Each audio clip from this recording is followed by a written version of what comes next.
The cold came early to Harlan's Creek that year. By the second week of November, the Blackfoot River had already crusted over at the edges, and the cottonwood trees along Main Street stood stripped bare, their branches clicking against each other in the wind like old bones. The storekeepers had started boarding their lower windows. The cattle ranchers had moved their herds down from the high pastures weeks ago. Everyone in the valley could read the sky, and what the sky was saying that November was that winter had arrived with serious intentions. Eleanor Hartwell felt it in her hands first. She always did. The joints of her fingers stiffened by dawn, and by the time she'd gotten the stove going and the younger children dressed, her knuckles had swollen enough that buttoning her own coat took longer than she would ever admit to anyone. 34 years old, and some mornings her hands felt twice that. Thomas had always noticed. He'd warm them between his palms without her asking, without making a thing of it. But Thomas had been in the ground for 11 months now, and Eleanor had learned to button her own coat slower. She had 6 children. Nora was the youngest at 4, round-faced, still half asleep most mornings, trailing a wool blanket she'd dragged from room to room since she could walk. Then came the twins, Sam and Daniel, who were 8, and moved through the world as a single complicated organism, always together, always trouble.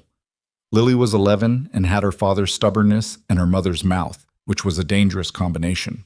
James was 13 and had recently decided he was nearly a man, which meant he argued with Eleanor about everything and helped with the heavy work without being asked. And then there was Cole, 16, the eldest, who had gone quiet after his father died and stayed quiet, a different kind of quiet than before, the kind that worried Eleanor in the deep hours of the night when she lay awake listening to the wind work at the roof. The Hartwell homestead sat on 40 acres of good river bottom land 7 miles outside of town. Thomas had spent 9 years building it into something. The house was solid, the barn was dry, the fields had produced well 3 seasons running. He had a deed. He had a will. He had every intention of leaving his family provided for. What he hadn't counted on was his brother. Caleb Hartwell arrived in Harlan's Creek 2 weeks after Thomas's funeral, riding a good horse and wearing a coat that cost more than most men in the valley earned in a month. Eleanor had met him twice before, once at her wedding, once when Thomas had needed to borrow a modest sum during a bad season 7 years back. She hadn't liked him either time. He had the kind of face that was always arranging itself into the right expression a half-second too late, like he was watching himself in a mirror and adjusting accordingly. He came to the house in the evening, sat at her kitchen table, and laid out a document she had never seen before. "Thomas signed this," he said, 2 years ago. "In the event of his death, the property and all assets revert to me as senior male heir of the Hartwell line." He slid it across the table with one finger, the way you might push something toward a dog you weren't entirely sure about. "I'm sorry, Eleanor, I truly am, but this is a legal matter." Eleanor read it twice. Then she read it a third time, slowly, word by word. "Thomas never told me about this," she said. "Men don't always tell their wives everything." "Thomas told me everything." Caleb folded his hands on the table and looked at her with an expression she would come to think of as his professional sympathy face, the one he used when he wanted to seem reasonable while doing something that wasn't. "I understand this is difficult. You have children. I'm not a heartless man, Eleanor. I'll give you 2 weeks to make arrangements." "Arrangements for what?" "To vacate the property." She looked at him across the table for a long moment. Outside, the wind pushed at the windows. One of the twins called out from the back room, asking about supper.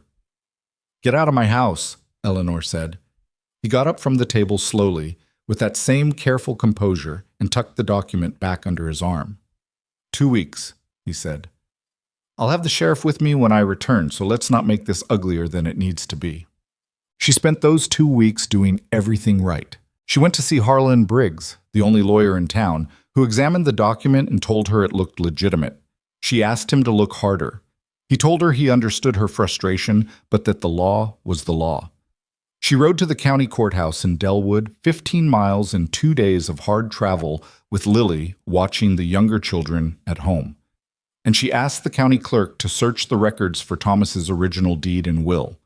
The clerk found both. The deed was in order. The will left everything to Eleanor and the children. The document Caleb had produced appeared to post-date the will and supersede it, and someone had filed it with the courthouse 6 months after Thomas's death, during a period when Eleanor hadn't known such a thing could even happen. The county judge, a man named Hargrove who had gone hunting twice with Caleb in the past year, reviewed the competing documents and ruled in Caleb's favor pending further proceedings. Eleanor didn't have money for further proceedings. She'd spent nearly everything she had on the lawyer, the travel, the filing fees. She went home and sat on the porch in the dark for a long time that night after the children were asleep. The temperature had dropped sharply. Her breath came out in white clouds and disappeared. She thought about what Thomas would have done. Thomas had been a practical man, not without heart, but not given to sentiment when a problem needed solving. He would have said, "What are your options, Elle?" Let's go through them one by one. Her options were nothing and nothing and nothing. Caleb came back on the 14th day with Sheriff Milt Garrow and two men she didn't recognize. Eleanor had the children dressed and standing in the front room when they arrived. She'd told them to be quiet and stay close and not to cry if they could help it. Nora cried anyway. Daniel cried because Nora did. Sam bit the inside of his cheek so hard it bled. The papers were served. The house was no longer hers. What happened next was not something Eleanor had anticipated because she had not understood until that morning exactly what kind of man Caleb Hartwell was. She had assumed he wanted the land. She had been right about that. What she hadn't accounted for was that he also wanted not to be bothered by the consequences of taking it. 6 children and a widow were, in Caleb's accounting, a liability, a practical problem that required a practical solution. He called it a resettlement arrangement, which was a phrase he had apparently coined himself and seemed pleased with. The auction was scheduled for the last Saturday of November at 11 in the morning in the open square in front of the Harlan's Creek General Store.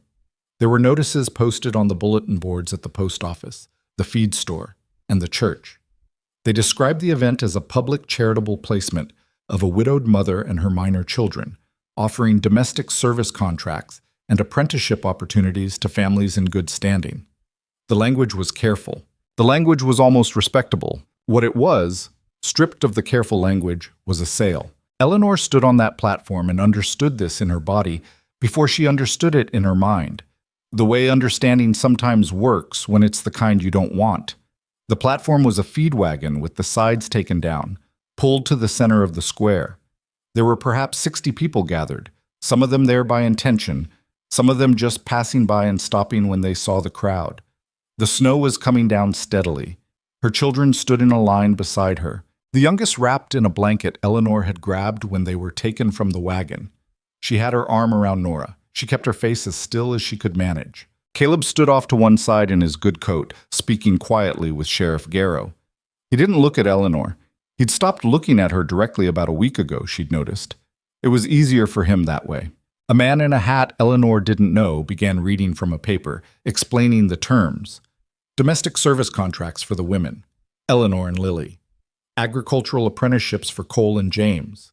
Foster placements for the 3 younger children. Everything phrased in the language of charity and opportunity. She heard it all from a distance, as though the sound were traveling through water. A couple from the south end of town stepped forward for Nora. Eleanor recognized them. The Bakers, dairy farmers, had always seemed decent enough. They would be decent enough to Nora, she told herself. They would be decent enough. She repeated it like something to hold on to. An older rancher she didn't know bid on Sam and Daniel together, which was something at least. She hadn't known until that moment how much it would have unmade her to see the twins separated. Lily was bid on by the wife of the mill owner, a woman named Crane, who had a reputation for working her house staff hard but not cruelly. James stood rigid on the platform with his jaw set and his eyes fixed somewhere above the crowd, and Eleanor thought, he's going somewhere in his mind, somewhere they can't reach him. She recognized it because she was doing the same thing.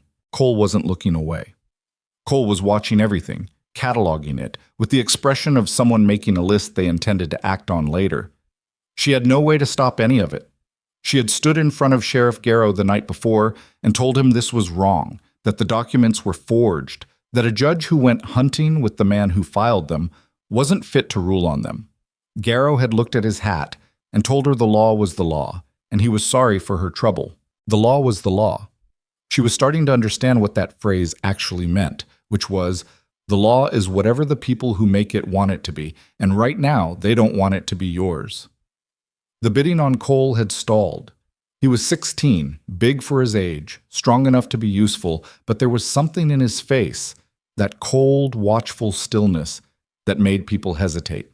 Nobody wanted trouble in their household. Then a voice from the back of the crowd said, "I'll take them all." Eleanor turned toward the voice before she could stop herself. He was standing at the edge of the gathering. She almost hadn't noticed him because he wasn't pushing forward, wasn't competing for position the way men do when they want to be seen.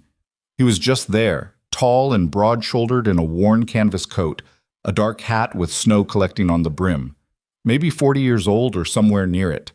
He had the kind of face that had been weathered into itself over time. Not ugly, just permanent looking. Like it had settled into whatever it was going to be and stopped moving. The crowd shifted, heads turned.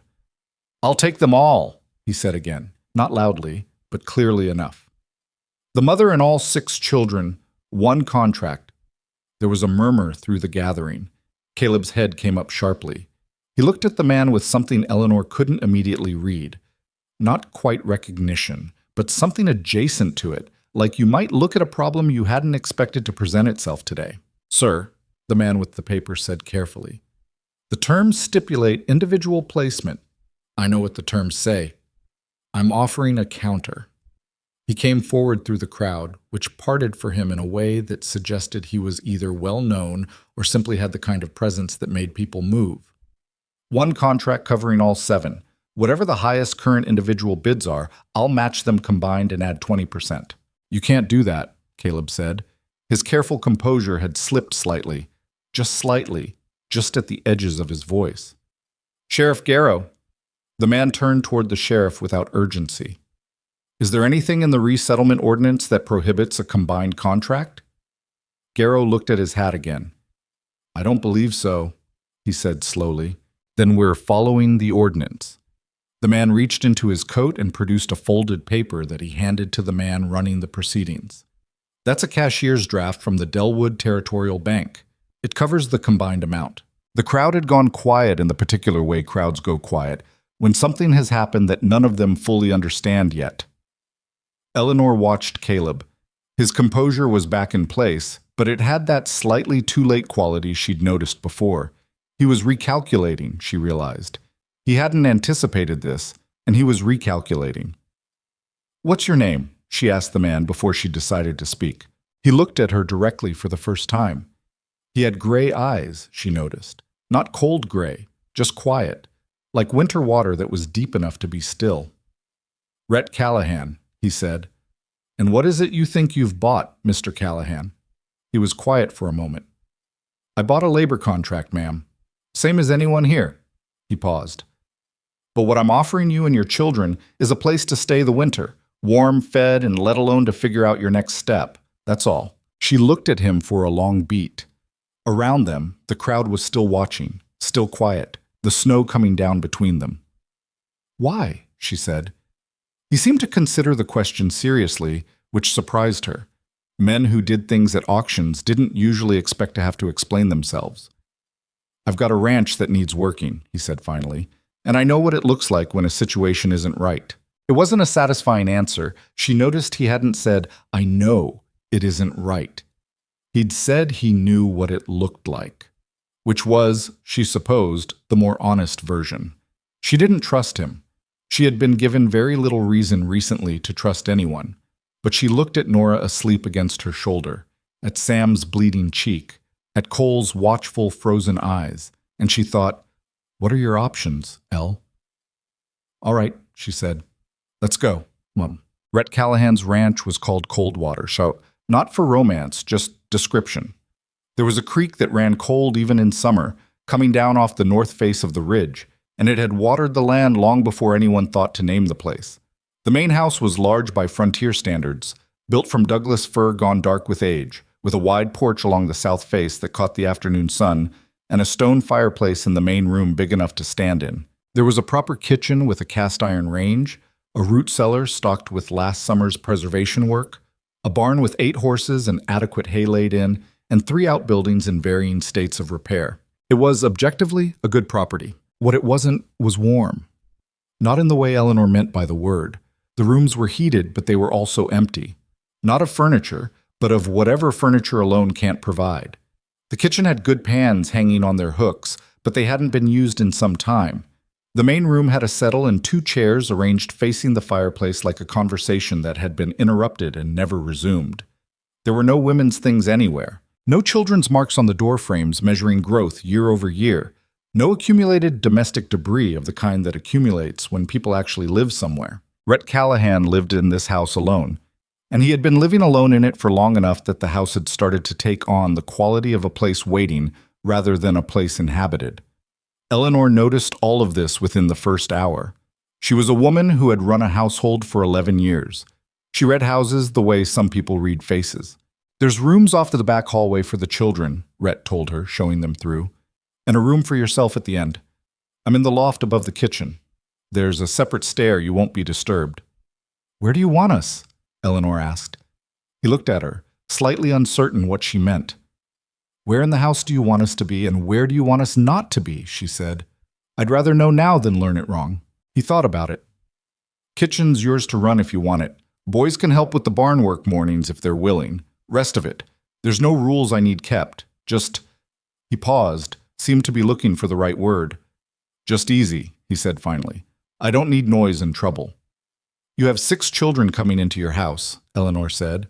"You're going to get noise." Something shifted briefly in his face, not quite a smile, more the precursor to one that he caught and put back. "I know it," he said. Cole didn't sleep that first night. Eleanor knew because she didn't either. She lay in the unfamiliar bed listening to the unfamiliar sounds of the house and thinking through everything that had happened and everything that hadn't happened yet. And sometime past midnight, she heard the soft sound of boots on floorboards and knew her eldest was up. She found him in the kitchen, sitting at the table in the dark, staring at the window. She lit the small lamp and put the kettle on and sat across from him without saying anything. He let her, which was something. "He'll want something from us," Cole said. "Eventually. Maybe. Men don't spend that kind of money on strangers for nothing." "That's probably true." Cole looked at her. He had Thomas's coloring. Dark hair, dark eyes, but he'd gotten Eleanor's directness, the quality of not softening things he saw clearly. "You believe him?" "I believe he hasn't done anything to harm us yet," she said carefully. "I believe he seems to understand what a bad situation looks like. Beyond that, I don't know him." "That's not an answer." "No?" she agreed. "It isn't." The kettle began to build toward boiling. Eleanor got up to tend it, and for a while they sat in the lamplight drinking tea in the kitchen of a stranger's house while the wind moved through the pines outside, and neither of them had any answers, and they were both old enough to understand that this was sometimes simply how things were. "We're not done," Eleanor said. "He forged those documents, Cole. Thomas's will still exists. The original deed exists. I saw them with my own eyes at the county courthouse. Whatever Caleb paid to get that judge's ruling, it's built on something rotten, and rotten things fall." "That could take years," Cole said. "Yes," she said. "It could." He wrapped both hands around his mug. "And in the meantime, we stay here. In the meantime, we stay here, we work, and I figure out what the next step is. That's all there is." He was quiet for a moment. Dad would have known what to do. Eleanor looked at the lamp flame for a moment before she answered. "Your father would have been just as lost as I am," she said. "He just would have had someone to be lost with." Cole didn't say anything to that, but he stayed at the table, and Eleanor stayed, and they finished their tea in the kitchen of Rhett Callahan's ranch while the first real blizzard of winter gathered itself in the mountains and began to come down. Outside, somewhere in the dark above the tree line, the snow was building up to something. It would come in by morning, heavy and serious and indifferent to everything beneath it. The valley would go white and quiet and locked. But the fire in the kitchen of Coldwater Ranch was burning, and the children were asleep in warm rooms, and Eleanor Hartwell was still here. Still thinking, still counting her options, one at a time. The blizzard arrived exactly as Eleanor had predicted. Before dawn, without apology, dropping 18 inches in the first day alone. It sealed the valley in the particular way Montana winters seal things, completely, without negotiation. The road to Harlan's Creek disappeared under white. The fence lines became suggestions. The pines along the ridge bent under the weight of it, their branches sweeping low, and the only sounds for 3 days running were the wind and the creak of the house settling against it. For Eleanor, who had spent the past 11 months holding everything together on the Hartwell homestead, with increasingly nothing to hold it together with, the enforced stillness felt almost violent in its contrast. There was food in the root cellar. There was wood already split and stacked under the lean-to, enough for weeks. The children slept in beds with blankets that were actually adequate, and in the mornings when they came stumbling into the kitchen, there was already heat coming off the stove because Rhett got up before any of them and had the fire going before the household woke. Eleanor noticed this and didn't say anything about it, which was its own kind of acknowledgement. The first week at Coldwater Ranch was an exercise in managed strangeness. 6 children in a house built for one man created a particular kind of chaos that couldn't be entirely controlled. The twins discovered that the slope from the barn to the lower pasture was exceptional for sledding and spent 2 days proving it before Sam came in with a cut above his eyebrow from a fence post he hadn't seen. Nora decided that Rhett's working dog, an aging border collie named Pryor, was her personal property and spent her days draped over him like a small blanket. Lily, practical in the way eldest daughters often become when circumstances demand it, found the broom and started sweeping without being asked, which earned her Eleanor's quiet gratitude and an expression from Rhett that she caught and filed away. Something startled and complicated, like a man encountering something familiar that he hadn't prepared himself to encounter. James helped in the barn from the second day, working alongside Rhett with the horses in the careful, attentive way he did everything.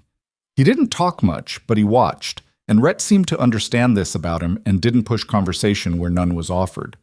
Cole didn't help in the barn. Cole stayed near the house, near Eleanor, observing. It wasn't hostile, exactly. It was protective in the way a young man becomes protective when he's decided that he's the one standing between his family and the next bad thing. Eleanor understood it and didn't argue with it.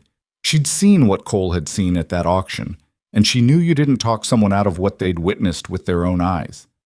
You just tried to give them enough good evidence on the other side that they could build their own opinion on sturdier ground. The good evidence accumulated slowly, without drama. On the 4th morning, Rhett came in from the barn to find Nora had gotten into his tool drawer, the one in the kitchen worktop that contained various odds and ends he'd been meaning to sort for approximately 3 years, and had arranged its contents across the kitchen floor in some organizational system that was comprehensible only to a 4-year-old.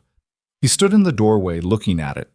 Eleanor started to call Nora over to collect the mess, half expecting irritation. "She put all the nails together," Rhett said, not with irritation, just observation.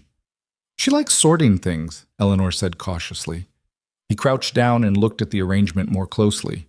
Nora, from across the room, watched him with the assessing gaze of someone who wasn't sure if she was in trouble. "These need sorting," he said, addressing her directly. "You think you could finish the job?" Nora considered this proposal with great seriousness. "I need a box," she said. "There's a tobacco tin in the second drawer," he told her. "Nails can go in that." It was a small thing. Eleanor turned back to the stove and didn't make a production of it, because making a production of small things was the fastest way to make them stop happening. But she registered it. On the 7th day, the storm broke and left the valley rinsed and white and impossibly clear, the sky that particular shade of blue that only exists after a serious snowstorm, like the weather had cleaned itself out completely. Rhett took James and Cole out on horseback to check the fence lines on the north pasture. Routine winter work, checking for damage, resetting posts the ice had heaved. Eleanor watched them go from the kitchen window, Cole's straight-backed reluctance visible even at a distance. They came back 3 hours later. James was talking, actually talking, with the particular animation he reserved for things that genuinely interested him, asking Rhett something about the way the creek formed ice in the bend where it slowed. Cole was listening. He didn't look like a convert, but he looked like a man collecting information rather than a man who'd already decided. "How was it?" Eleanor asked James when they came inside. "Mr. Callahan showed me how to read the ice," James said, pulling off his gloves. "Where it's safe to cross and where it isn't. It's about water speed and air pockets." He paused. "Also, Cole fell off his horse." "I did not fall off," Cole said flatly. "I dismounted early. Into a snowdrift." It was a controlled dismount. Eleanor looked at Cole. Something in his face had shifted, barely, at the edges. and she realized with a complicated feeling that she hadn't seen him look faintly ridiculous in almost a year. Grief had made him serious in a way that went too deep for his age. She hadn't known, until this moment, how much she'd missed the version of him that could accidentally fall into a snowdrift and be mildly embarrassed about it. "Dinner in an hour," she said, and turned back to the stove before she said something that would embarrass him further. Rhett, she noticed, said nothing at all about the dismount. He just hung up his coat and went to wash his hands, and if there was anything in his expression, it was close enough to nothing that Cole couldn't find fault with it. That was, Eleanor thought, a man who understood something about how to handle a 16-year-old boy's pride. She didn't know what to do with that information yet, so she filed it with the rest. The evenings at Coldwater settled into a pattern without anyone deciding it should. After supper, which Eleanor cooked because she needed something to do with her hands and because feeding people was one of the few forms of control she had left, the younger children would cluster near the fireplace. Pryor the dog occupied the best spot directly in front of the hearth, and Nora occupied Pryor. Sam and Daniel had found a set of wooden checkers in a drawer and played with the focused, competitive intensity of boys who couldn't agree on the rules but were unwilling to stop playing. Lily read. Rhett had a shelf of books that surprised Eleanor with its depth, considering he lived alone in a mountain ranch, and Lily worked through it with the systematic hunger of a child who had been without books for too long. James drew. Eleanor hadn't known this about him before. He'd started sometime in the past year, working in a small notebook he'd gotten from somewhere and kept private.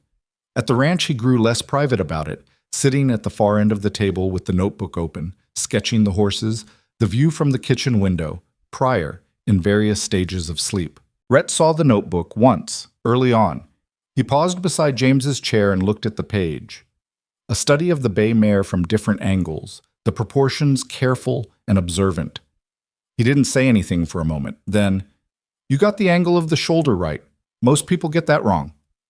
James looked up, slightly startled. "You draw? Used to?" He didn't elaborate. He moved on, and James watched him go, and Eleanor, who had heard this from across the room, noted it and did not pursue it. There were things Rhett Callahan didn't talk about. Eleanor was learning the shape of them by their outlines, the places where conversation bent around something rather than through it. There was a room off the south hallway that was always closed. There were no photographs in the main rooms. He had a habit, when the house was too quiet, of going out to the barn for a while and coming back without explaining why, which Eleanor recognized as what a man did when he needed space that wasn't quite about solitude. She didn't ask. She understood, because she had her own version of it. The way she sometimes went very quiet in the middle of ordinary tasks, not thinking about anything specific, just standing at the window holding a dish she'd forgotten she was drying, until one of the children said her name and pulled her back. 2 weeks in, Cole finally spoke to Rhett directly. It happened in the barn, which Eleanor heard about afterward from James. They'd been working on a fence brace that had come loose in the storm, Rhett holding the post, Cole working the mallet, which was the kind of task that required two people to cooperate whether they'd decided to or not. Cole had been quiet through most of it. Then, without preamble, he said, "Why did you do it?" Rhett didn't ask what he meant. "Because nobody else was going to," he said. "That's not a reason," Cole said. "That's just a description of the situation." Rhett was quiet for a moment. "Fair enough," he said. "You want a reason or you want the truth? Aren't they the same thing?" "Not always." Cole stopped with the mallet and looked at him. "Then tell me the truth." Rhett considered it. "I've seen auctions before," he said. "Different kind, different people, but the same basic shape. Somebody with power deciding they can do whatever they want with people who don't have any. And I stood in the back of one once and didn't do anything, and I've thought about that since. So this time I did." Cole studied him for a moment with those watchful dark eyes. "What auction?" "Not mine to tell." "That's not an answer either." "No," Rhett said. "But it's all I've got." James had told Eleanor this while helping her sort the root vegetables that afternoon, casually, as though it were something he'd heard and it didn't matter much. But it mattered to Eleanor, not because it answered every question she had about Rhett Callahan, but because it suggested he had a relationship with his own history that involved something other than satisfaction. And in her experience, people who carried genuine regret about specific things were different from people who carried regret in the abstract. The abstract kind didn't usually cost them anything. 3 weeks at cold water. The children were changing in small ways Eleanor cataloged privately. Sam and Daniel had largely abandoned their pattern of constant movement and noise. Not that they'd gone quiet, but they'd found a different gear, the gear of boys with enough space to actually do things, enough room to be curious instead of anxious. Sam had appointed himself assistant to Pryor, delivering the dog's meals and reporting to Eleanor each evening on Pryor's activities in unnecessary detail. Daniel had discovered the tack room and was learning the names of every piece of equipment with the obsessive precision of a child who needed to know things completely. Nora had stopped dragging her blanket everywhere. Eleanor noticed this before Nora seemed to, and felt something loosen in her chest about it. Lily had finished 3 of Rhett's books and was starting a 4th. She'd also, without announcement, reorganized the kitchen storage in a way that was objectively better than how it had been arranged. And Rhett had noticed this and told her so, and Lily had looked up from her book with the expression of someone who'd expected to be tolerated and instead been thanked, which was apparently an unusual combination. Eleanor herself moved carefully. She was aware every day that this was not her house, that she was here on terms that had been defined in a language she didn't fully trust, legal language, contract language, the same kind of language Caleb had used to take her home. She made herself useful because she needed to feel useful, and because it was the honest thing to do, not because she was performing gratitude. She kept the kitchen, did the mending that had accumulated in a basket by the south window, helped Lily manage the younger children's schooling in the mornings using what books they had. She maintained her half of a careful, workable distance from Rhett. He, for his part, maintained his half with equal care. It was a Thursday evening, the 4th week, when the distance broke slightly without either of them planning it. Eleanor had stayed up later than usual. She'd been working through the papers she'd brought, the copies she'd made at the courthouse, the letters from the lawyer, everything she had relating to Thomas's will and deed, arranged and rearranged on the kitchen table in different configurations as though a different order might reveal something she'd missed. She'd been doing this most nights, late, when the house was quiet. She heard Rhett on the stairs before she saw him. She'd learned the sounds of the house by now, which creak was which, the particular cadence of his step when he came down in the night, which happened more often than she'd expected. He stopped in the kitchen doorway and looked at the papers spread across the table. "Couldn't sleep," she said, which was obvious. "I'll get some water." He came to the kitchen, filled a glass from the bucket, and didn't go back upstairs immediately. He stood at the counter and looked at the table without asking. Eleanor sat back in her chair. "The will is valid," she said, because she was tired of keeping things to herself, and there was something about 3 in the morning that made privacy feel more expensive than it was worth. "I know it is. I have the courthouse copy. Thomas signed it in front of 2 witnesses 5 years ago. Everything proper and filed correctly. The document Caleb produced is dated after Thomas's death, which should be impossible, but somehow the judge accepted it." "Judge Hargrove," Rhett said. She looked at him. "You know him?" "I know of him." He pulled out the chair across from her and sat down, which surprised her slightly. "He's been in Caleb's pocket for at least 2 years. Favors owed, most likely. Maybe something worse." "How do you know that?" "Harlan's Creek is a small place. People talk." He looked at the papers. "The question isn't whether Caleb forged the document. You already know he did. The question is what it takes to prove it in a venue where Hargrove doesn't have jurisdiction." Eleanor looked at him. "Territory court," she said slowly. "Federal jurisdiction, yes. Different judges. And Caleb's reach doesn't extend that far. He's got influence in this county, but he's not a big enough man to own a federal court." He paused. "You'd need the original document and a clear record of when it was filed. You'd need to show it couldn't have existed when it's supposed to have been signed." "The courthouse ledger," Eleanor said, thinking aloud. "If the filing date is recorded accurately, if whoever accepted the document didn't alter the ledger to match, there would be a record of when it was submitted. And if it was submitted after Thomas died, the dates can't be made to work. Caleb either controlled the ledger or he counted on no one looking closely at the dates," Rhett said. "One of those was a mistake." Eleanor was quiet for a moment, staring at the papers.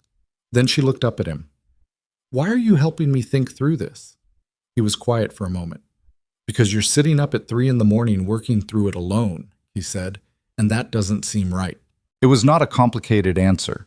It had the slightly uncomfortable quality of honesty, which she was learning was characteristic of him. He tended to say the true thing rather than the comfortable thing, without much apparent interest in managing her reaction to it. She didn't entirely know what to do with that, so she turned back to the papers. They sat at the kitchen table for another hour, going through what she had, mapping what she'd need, figuring out the most logical path from where she was to where she needed to be. He knew more about territorial law than she'd expected. Bits and pieces, not a lawyer's knowledge, but a man who'd had to understand some of it the hard way. He asked questions. She answered them. She asked questions. He answered them or said he didn't know, without dressing up the not knowing as anything else. When the clock showed close to 4, Eleanor gathered the papers into their pile and said she needed to sleep. "Eleanor?" She turned at the doorway. He was still at the table, both hands around his empty glass. "He's going to come at you legally again before you're ready. Whatever he's planning, I'd bet it's already in motion. These things, men like Caleb don't just wait." "I know," she said. "I want you to know that whatever he files, whatever paper he sends through Garrow, he can't enforce anything on this property. My land, my deed, no dispute. So whatever happens next, you have time here. Don't let him make you feel like you don't." She stood in the doorway and looked at him and thought about what Thomas would have made of Rhett Callahan and decided Thomas would have liked him, would have trusted him in the particular way practical men trusted each other. Not entirely, not at first, but progressively, based on what they saw. "Thank you," she said, "for the time." "Get some sleep," he told her. She did finally. For the first time in weeks, she slept without lying awake running calculations in the dark. The summons arrived 9 days later. Sheriff Garrow delivered it himself, riding up the Coldwater track on a gray morning with a document wallet under his arm and an expression of studied professional neutrality that Eleanor had come to recognize as the face he wore when he knew he was doing something wrong and needed to not think about it too hard. Rhett met him in the yard. Eleanor came to the porch. The summons stated that pursuant to the existing court order regarding the Hartwell estate, Eleanor Hartwell and her minor children were required to appear before Judge Hargrove within 14 days to address a petition for contempt, specifically that Eleanor had violated the terms of her contractual placement by relocating to a property outside the jurisdiction's standard oversight. The petition was filed by Caleb Hartwell in his capacity as legal guardian of the Hartwell minor children. Legal guardian. Eleanor read that phrase 3 times. She was aware of a sound in her ears that was her own blood, loud and methodical. "Legal guardian," she said, her voice coming out flatter than she intended. "It's a claim, Eleanor," Rhett said quietly, beside her now. He'd come up to the porch while she was reading. "Not a fact." "He's claiming guardianship of my children." She looked at Garrow. "On what basis does he claim that?" Garrow looked at his hat. He was doing that more and more, she'd noticed. "The petition argues that as holder of the estate, he has standing to—" "He doesn't hold the estate legally," she said. "He holds a ruling from a judge who went hunting with him, which is not the same thing." "Eleanor," Rhett's hand briefly on her arm, not restraining, just present. She stopped. "I'm all right," she said, though she wasn't particularly. "I know." He looked at Garrow. "The summons has been received. Mrs. Hartwell will respond through appropriate legal channels." Garrow nodded, visibly relieved to be done with the conversation, and turned his horse back down the track. Eleanor watched him go. Beside her, she felt Rhett make no move to go inside, just standing there in the cold morning air, and she understood he was waiting to see what she needed. Not assuming, not deciding for her, just waiting. "He's trying to take them again," she said. "He's trying," Rhett said. "That's different from managing it." She turned and looked at him. Really looked, not the careful sideways way she'd been managing for weeks, but directly. The way she looked at things she needed to understand fully. He looked back at her without flinching or performing calm. "If he gets a contempt ruling," she said, "Hargrove will use it to have us removed. And if he gets guardian status—" "He's not going to get guardian status," Rhett said. "Not if I can help it." "How?" He was quiet for a moment. "There's a lawyer in Delwood, Margaret Yone. She practices territorial law, and she doesn't take money from Caleb Hartwell because she has enough of her own and nothing to prove to the Valley. I know her. I can send a wire today." "I can't pay." I didn't say anything about pay, he said. She owes me a conversation. Let me use it. Eleanor looked at the document in her hands. Caleb's name at the bottom, with the official seal pressed into the paper. The legal machinery of a man who had decided, one way or another, that she and her children were a problem he intended to finish solving. She thought about the kitchen at 3 a.m, the courthouse ledger, the dates that couldn't be made to work. Wire her, she said, and tell me everything you know about the county filing records. He nodded once, and then they went inside out of the cold and started working. Behind them, the track that led down to Harlan's Creek sat empty and white and waiting, the way things wait when they're patient and you haven't figured out yet exactly what shape the danger is going to take. Up in the house, Pryor started barking at something in the tree line, then stopped. In the kitchen, the stove had gone down while they were outside. Lily was already adding wood to it, without being asked, the same quiet competence she brought to everything. The fire caught. Outside, the valley stayed cold and still and watching. Margaret Yun arrived at Coldwater Ranch on a Tuesday, driving herself in a single-horse buggy with a leather satchel on the seat beside her and an expression that suggested she did not particularly care what the weather thought of her travel plans. She was perhaps 50, small and precise in the way of someone who had learned early that presence was not about size. She wore a dark coat and no-nonsense boots, and she shook Eleanor's hand at the door the way men shook hands, firmly, once, meaning it.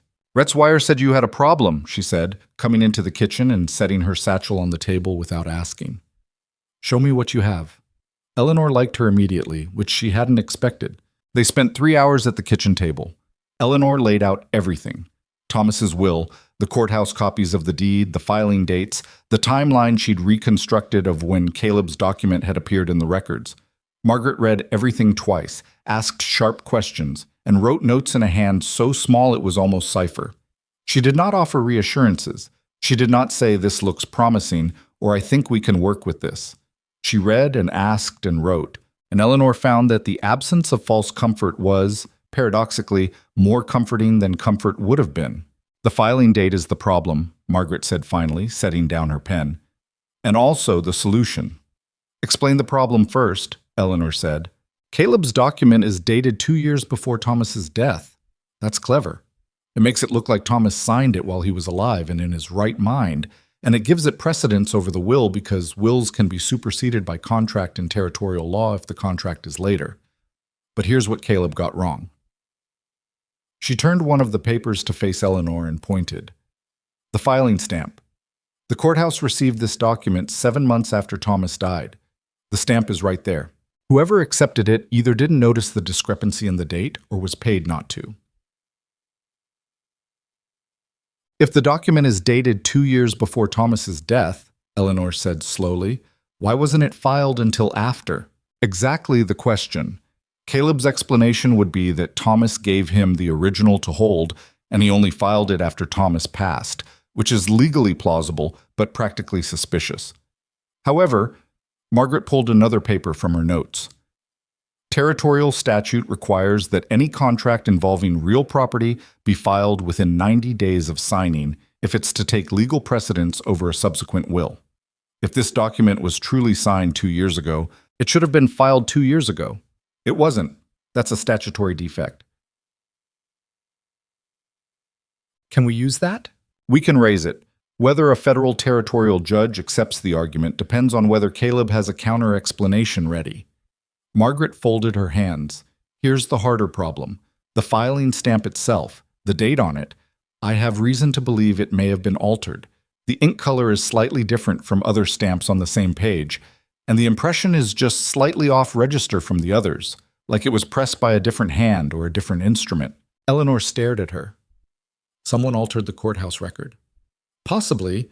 I can't prove it from a copy. I need to see the original ledger. The courthouse in Delwood. Yes, and I need to see it before Caleb knows I'm looking, because if he has someone inside that office, which the altered stamp suggests he might, the original ledger could become unavailable. The kitchen was quiet for a moment.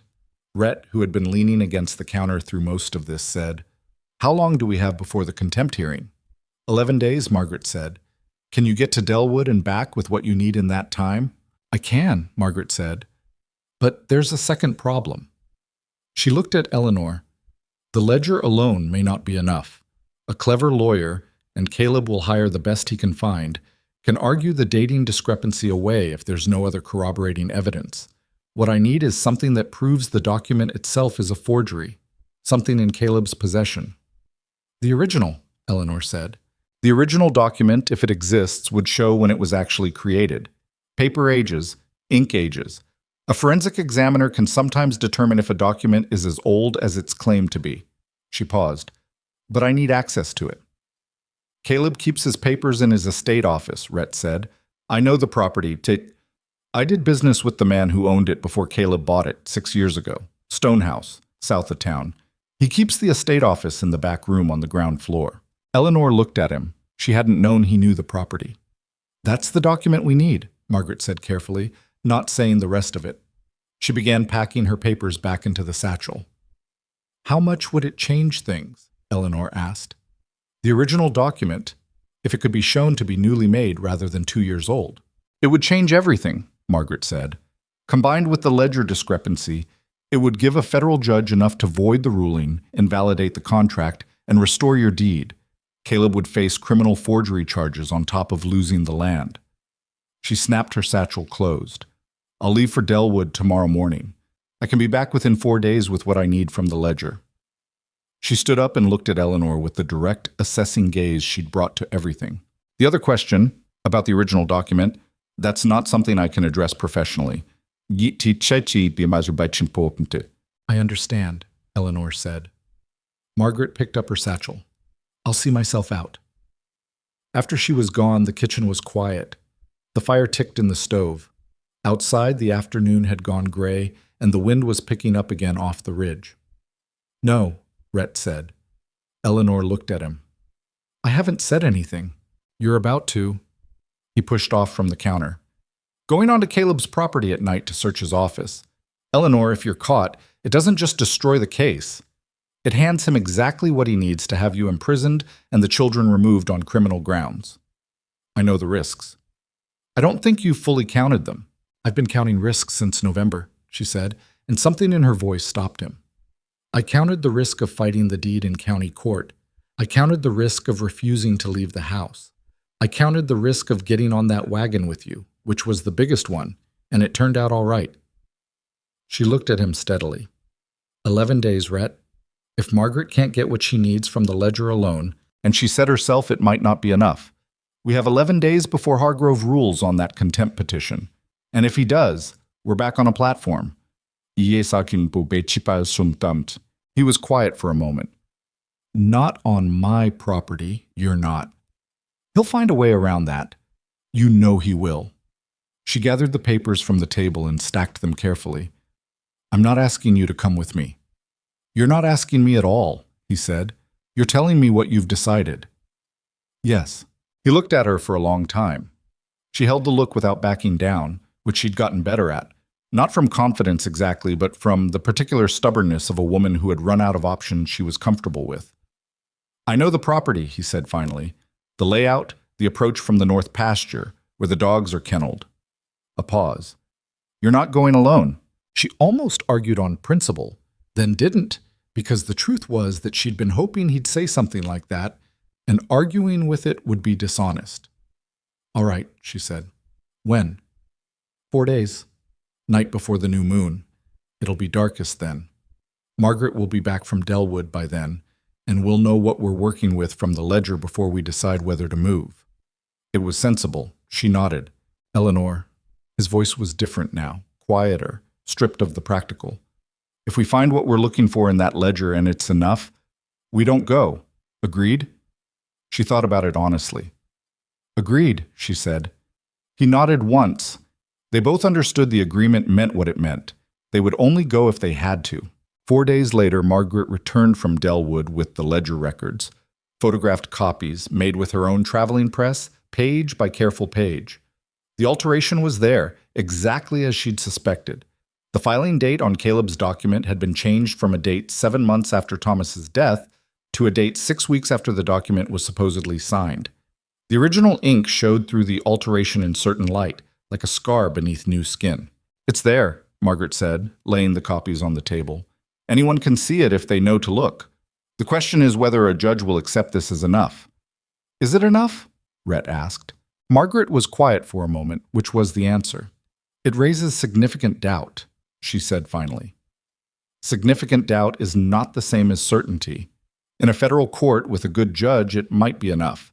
But Caleb will bring his own expert to dispute the analysis of the ink. His lawyer will argue the difference in ink color is due to age and handling, not alteration. It becomes a battle of experts, and those battles are unpredictable. She looked at Eleanor. If there were corroborating evidence, the original document, showing signs of recent creation, there would be no battle. The case would be closed. Eleanor looked at Rhett. He looked at the window. The night outside was very dark. Get some sleep, he said. Both of you. They left at midnight. Cole was awake when Eleanor went to check on the children before she left. She could tell by his breathing, too, the particular quality of wakefulness trying to pass as sleep. She stood in the doorway of the room he shared with James and looked at his shape in the dark. I know you're awake, she said quietly.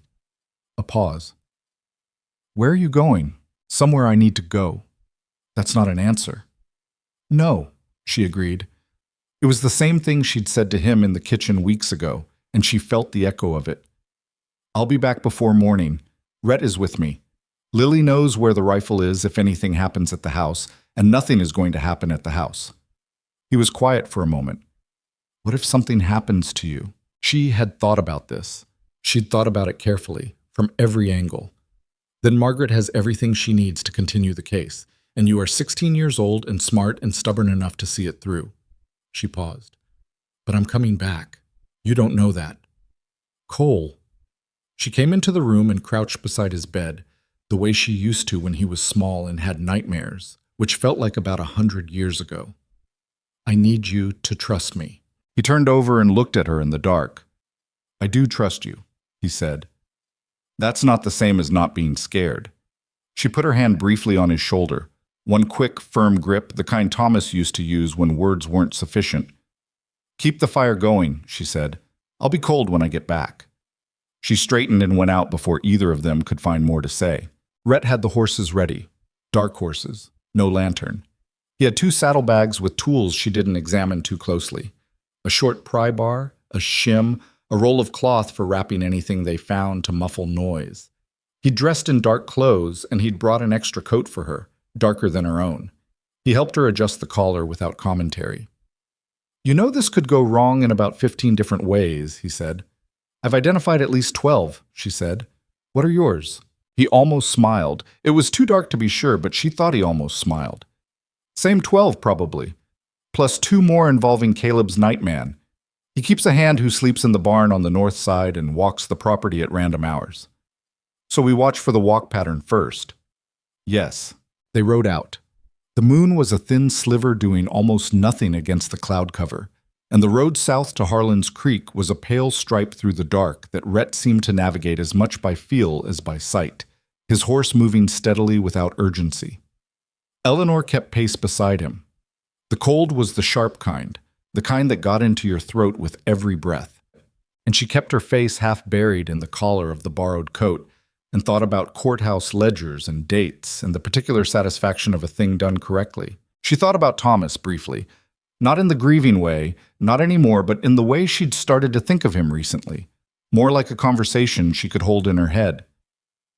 What are your options, Elle? She had one option. She was riding it out in the dark at midnight with a rancher she'd known for a month and trusted more than she'd intended to. Thomas would have liked that, she thought. He'd always had good instincts about people. Caleb's estate was 3 miles south of town, a stone house set back from the road behind a line of cottonwoods, outbuildings to the east, a long barn to the north.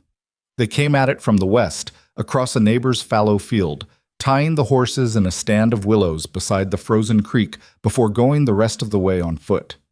The house was dark, no light in any window. Rhett stood at the edge of the cottonwoods for a full 10 minutes, watching. Eleanor stood beside him and watched too. The patience required for this kind of stillness was something she hadn't known she had until recently. She'd learned it from the same place she'd learned most things this winter, necessity.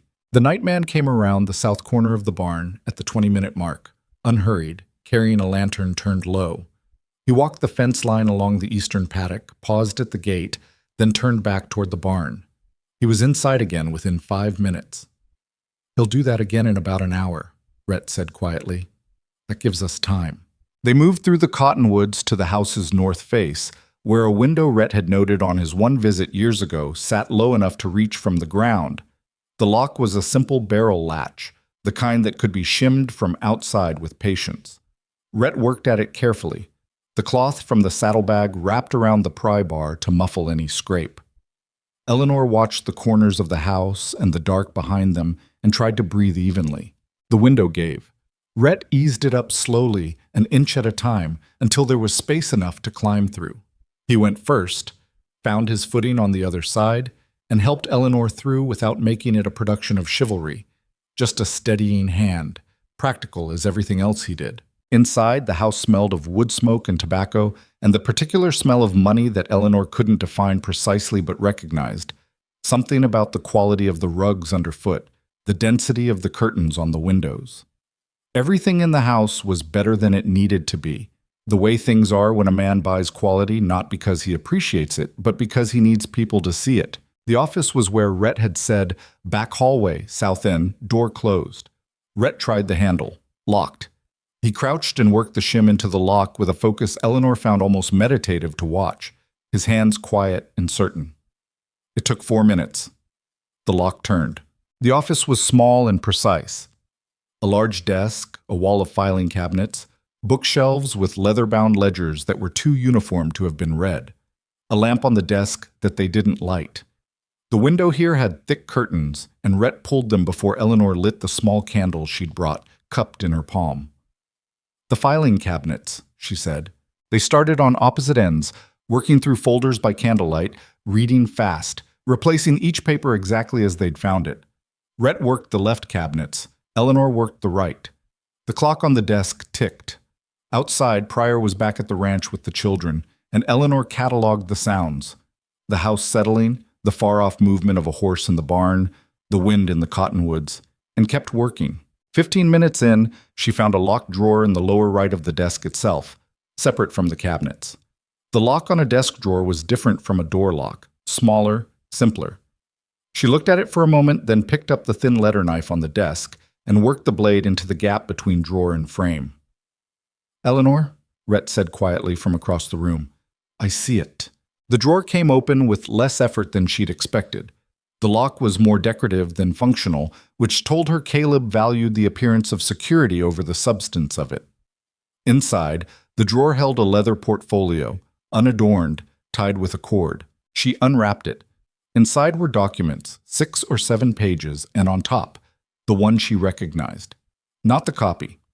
Not the courthouse version. The original document, the one Caleb had laid on her kitchen table that first night with one finger, pushing it toward her like she was a dog he wasn't sure about.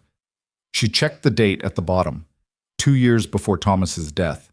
Then she looked at the paper itself, the way Margaret had told her to look. At the edges, at the crease patterns, at the ink in the margin where there was no pressure from a pen. Newly folded paper creased differently from paper that had been sitting in a file for 2 years.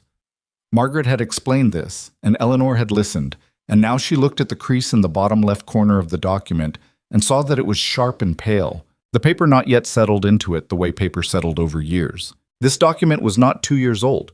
She was still looking at it when the floorboard in the hallway outside the office door shifted with weight. Both of them froze. The candlelight was behind the curtains. It shouldn't show under the door. Eleanor pinched the flame out anyway, and the room went to absolute dark. The footstep in the hall. Another. A pause. The door handle moved. Eleanor had the portfolio in her hands. She pressed herself against the wall beside the door and felt Rhett do the same on the other side. And they were both very still in the very dark room while the door swung open. A figure in the doorway, holding a lamp. One of Caleb's men. Not the nightman from the barn. Someone else. Someone she didn't know. In a nightshirt and boots like he'd dressed in a hurry. He held the lamp up and swept it across the room. The curtains were closed. The cabinets were closed. The desk was the desk drawer. She'd left the desk drawer open. He stepped into the room, crossing toward the desk. Eleanor felt rather than saw Rhett move. He came out from behind the door and was behind the man in 2 steps, his arm across the man's throat in a controlled hold, not crushing, just enough. The lamp went sideways, but Rhett caught it with his free hand before it hit the floor, which was a thing Eleanor watched happen in the dark and still didn't entirely believe. "Quiet," Rhett said, very low. "I'm going to set this lamp down, and you're going to sit in that chair. Nobody gets hurt." The man, young, she could see now, young and frightened, said something that wasn't a word. Rhett guided him to the chair against the wall and held him there by the shoulder while Eleanor went to the desk, took 3 seconds to close the drawer, took the portfolio, and crossed to the window in 4 steps. "How many other people in this house?" Rhett said. "Just me," the young man said. "Caleb's in town. Anybody else on the property tonight?" "Nightman? In the barn, that's all." Rhett looked at Eleanor. She was already at the window, the curtain open, the portfolio wrapped in her coat for the crossing. He held the young man's eye for a moment. "You're going to stay in this room for an hour," Rhett said. "You can yell after that. There's nobody close enough to hear you until morning, and by morning this is all going to look very different." He paused. "You work for Caleb Hartwell. You know what kind of man he is. Think about that before you decide how hard you want to help him." Ashating. The young man said nothing, which was its own kind of answer. They went out the window. Eleanor went first, dropping to the frozen ground in a crouch, the portfolio held against her chest. Rhett came through after her and pulled the window closed behind him, and they moved. Not running, that was the thing. Rhett had said don't run unless you have to because running makes sound and sound carries. They walked, fast and low, through the shadow of the house's north face, back toward the cottonwoods. The barn door stayed closed. The nightman's lantern did not appear. They reached the willows, the horses, the dark creek beside them. Eleanor unwrapped the portfolio with shaking hands. She hadn't been aware of the shaking until now, and confirmed it was still intact. "We have it," she said. Rhett took the horse's reins and handed hers over. His face in the dark was unreadable, but his breathing was slightly elevated, which Eleanor found humanizing in a way she couldn't entirely explain. He was someone who could hold a lamp in one hand while keeping a man still with the other, and still have his hands slightly unsteady after. That was a person. That was a real person. "Ride," he said. They rode. The cold bit at her face, and the frozen fields rushed past under the horse's hooves, and Eleanor held the portfolio against her body and watched the sky to the east for any lightning. Nothing yet. Hours still until dawn. The evidence was in her hands, the creased paper, the ink that hadn't aged, the document that couldn't be what it claimed to be. Behind them, Caleb's estate sat dark and still in the winter landscape, and inside it, a young man in a chair was thinking about what kind of man his employer was, and how much he wanted to be part of whatever was coming next. Eleanor didn't know yet which way that young man would decide. She'd find out, one way or another. She rode harder and kept her eyes on the road home. By the time Coldwater Ranch came into sight, the first gray was beginning at the horizon's edge. Not light yet, just the sky beginning to remember the idea of it. The kitchen window was lit. Through it, as they came up the track, Eleanor could make out the shape of Cole, awake at the table, having kept the fire going like she'd asked. She was so tired her eyes were burning. Her hands were still shaking slightly inside her gloves. But she had what she'd gone for. Rhett took the horses to the barn without being asked, and Eleanor went inside, and Cole looked up from the table and looked at her face and didn't ask any questions. He just got up and poured her a cup of coffee that had been sitting on the stove long enough to be too strong, and set it in front of her and sat back down. She set the portfolio on the table between them. "Is that it?" he said. "That's it." He looked at it for a moment, then he looked at her. "Are you all right?" She considered lying about it the way she usually would, the reflexive fine, the managed composure. She was so tired. "Not entirely," she said. He nodded, like that was the right answer, like he'd needed her to say the true thing. They sat in the kitchen together while the dark outside slowly became less dark, and the portfolio sat on the table between them, and 7 days remained before a courtroom in Delwood would decide what any of it was worth. Margaret Yunn came to Coldwater the morning after they returned, and Eleanor set the portfolio on the kitchen table in front of her without preamble. Margaret unwrapped it. She put on her reading glasses and spent 10 minutes with the document, turning it in the light from the window, examining the edges, the crease, the ink. She didn't say anything for most of that time. Eleanor stood at the stove and kept her hands busy with the coffee because standing still was not something she was capable of that morning. Finally, Margaret set the document down and took her glasses off. "The crease is wrong," she said. "Paper that's been folded for 2 years settles.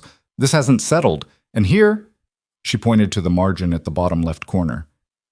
"The ink in the notary seal has a sheen to it. Fresh ink holds a sheen longer than people think, but not 2 years. This was made within the last 6 months.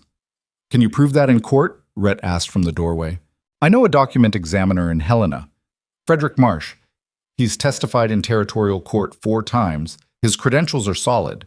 If I wire him today and he can be in Delwood by Friday, he can examine this and provide a written assessment in time for the hearing." Margaret picked up her pen. "Combined with the ledger alteration, it's not just reasonable doubt. It's a case." "Do it," Eleanor said. Margaret wired Marsh from the telegraph office in Harlan's Creek that afternoon. He wired back within 2 hours confirming he would make the journey. Margaret didn't editorialize about this. She simply returned to Coldwater, told Eleanor, and began preparing her courtroom argument with the focused intensity of a woman who did not believe in celebrating before the work was finished. Eleanor respected that enormously. The days between the midnight ride and the hearing were the strangest of the whole winter. Stranger in some ways than the auction itself, because the auction had been terrible in a clear and immediate way, while this was terrible in the suspended way of waiting for something you can see coming but can't make arrive faster. Eleanor kept herself moving. She cooked. She worked with the children on their lessons. She split kindling until her shoulders ached because physical work was the only thing that reliably quieted her mind. Rhett watched her without commenting on it, which she appreciated. On the 3rd day before the hearing, he found her at the woodpile in the late afternoon, after the children were inside and the light had gone amber and long across the snow. "You should rest," he said. "I've been resting. You've been working hard enough to fall over and calling it resting."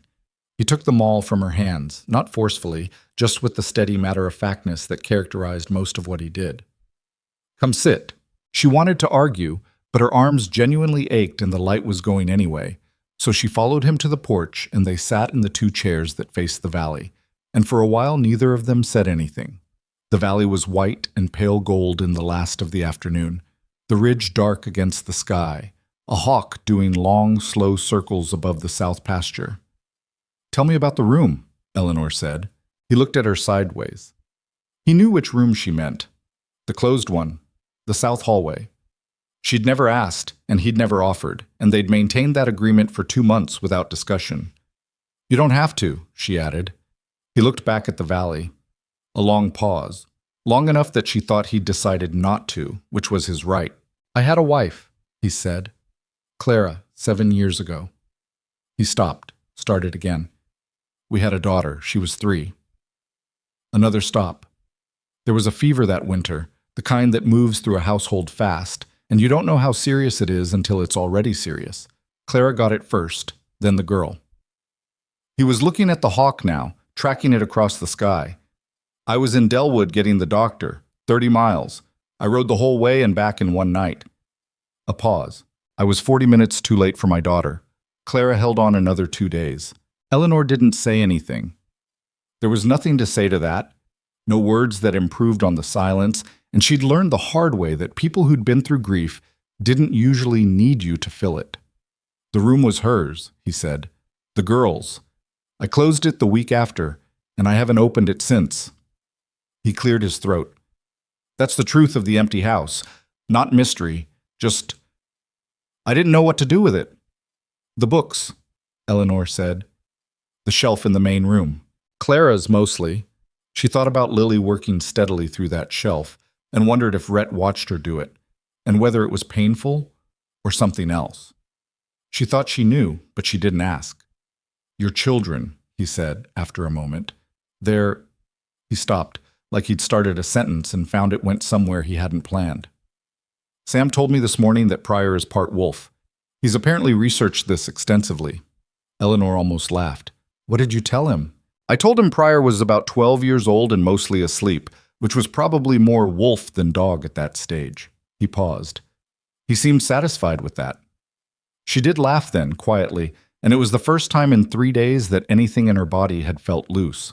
"Rhett," she said, "whatever happens at the hearing, whatever comes out of it, I want you to know that—" She stopped because she hadn't entirely figured out what she was going to say, and the parts she could figure out were harder than she'd expected. "You don't have to," he said. "I know I don't have to." She turned and looked at him directly. "I'm not good at this, at saying things that are— I was married for 11 years, and Thomas and I spoke plainly to each other, which is different from— This is different."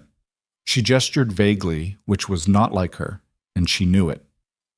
"What you did at that auction, what you've done since, it's not nothing, Rhett. It's not even close to nothing, and I don't want to walk into that courtroom without you knowing that." He was very still, looking at her with those quiet gray eyes. "I know," he said. "I know you know." "That's not the same as saying it." "No," he agreed. "It's not." The hawk made one more pass over the south pasture and then banked north and was gone. The temperature was dropping fast now that the sun had cleared the ridge, the cold coming in with the purple dark. "Go in," he said. "Your hands are going blue." "They always do." "I know. Go in anyway." She went in. Behind her, she heard him stay on the porch a while longer, the way he did when he needed to be outside, and she left him to it. The hearing was set for 10 in the morning on a Thursday at the Federal Territorial Courthouse in Dellwood, a different building from the county courthouse, a different jurisdiction, a different judge. Margaret had filed the necessary papers to remove the case from Hargrove's county jurisdiction on grounds of judicial conflict of interest, citing the documented hunting association between Hargrove and Caleb Hartwell. The federal court had accepted jurisdiction the previous week. Hargrove had apparently objected through back channels to this removal. The federal court had not been moved by his objection. They traveled to Dellwood the day before and stayed at a boarding house Margaret knew. Eleanor and the children in 2 rooms, Rhett in a third, Margaret working until midnight at the small desk in her own room, with papers spread around her in a system only she fully understood. The children were quieter than usual. Even the twins, who were almost constitutionally incapable of quiet, sensed the weight of what was coming and modulated themselves accordingly. Nora fell asleep in the wagon on the way and woke up confused and clingy, and Eleanor held her through most of the evening. James drew in his notebook. She caught a glimpse of it and saw he was drawing the courthouse facade they'd passed on the way into town, rendering it from memory, the columns and the seal above the door. Cole sat at the window of the room he shared with James and watched the street below and said very little. At 9 in the morning, they walked to the courthouse. All of them. Eleanor had considered leaving the younger children at the boarding house, but had decided against it. She wanted them there. She wanted them to see this, whatever it was. The courtroom was already half full when they arrived. This surprised Eleanor, though it shouldn't have. Harlan's Creek was a small place and the valley's people had opinions. The auction had been a public event. The story of Caleb Hartwell's legal maneuvering and Eleanor's resistance to it had moved through the community in the way that stories move through small communities. Thoroughly and without her permission. She recognized faces in the gallery, ranchers she knew by sight, women from town, the man who ran the feed store. She recognized the bakers who had bid on Nora, and something complicated moved through her when she saw them. They'd been kind to her daughter during the weeks of the placement, she knew. That didn't make what they'd participated in right. Both things were true. She saw Garrow near the back, not in uniform, sitting with his hat in his hands. He didn't look at her. Caleb was already at the plaintiff's table when they came in. He was wearing his best coat, dark wool, city-made, the kind of coat that said, "I have retained the most expensive lawyer available."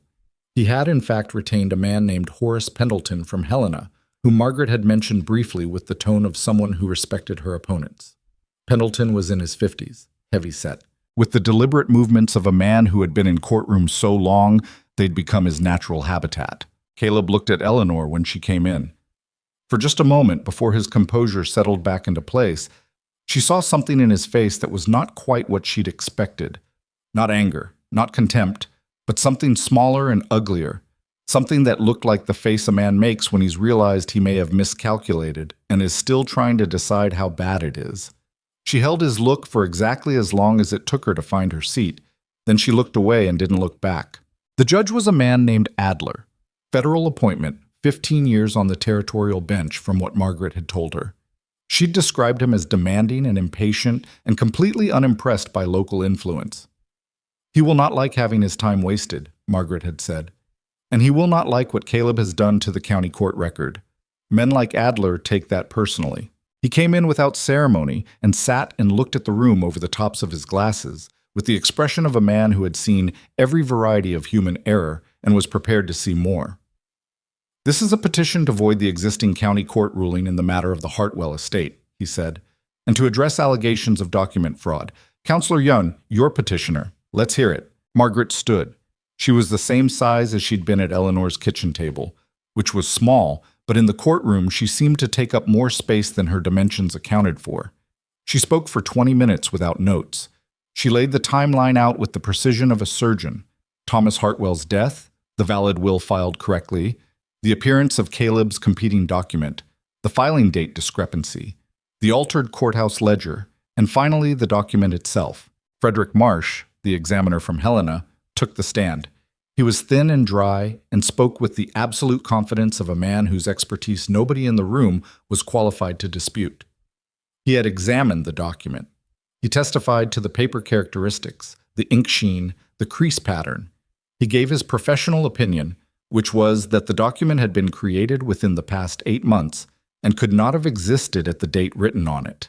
Pendleton cross-examined him for 35 minutes, probing at his methodology, his credentials, his potential bias. Marsh answered every question with the same composed precision and did not waver on a single material point. Then Margaret called her second witness. This was the part Eleanor hadn't known about until the night before the hearing, when Margaret had come to her room and told her quietly that a witness had come forward. The young man who took the stand was perhaps 22. Eleanor recognized him, the man from Caleb's office, the one who'd found them that night, who'd sat in the chair while Rhett told him to think about what kind of man he worked for. His name was Arthur Pell, and he'd worked as Caleb's estate clerk for 14 months. He sat in the witness chair with his hands flat on his knees and his eyes on Margaret rather than on Caleb, which Eleanor noticed, and the gallery noticed, and the judge noticed. Margaret asked him what his duties were. He described them. She asked him about the document in question. He described watching Caleb dictate the terms of it to a man he'd brought from outside the valley.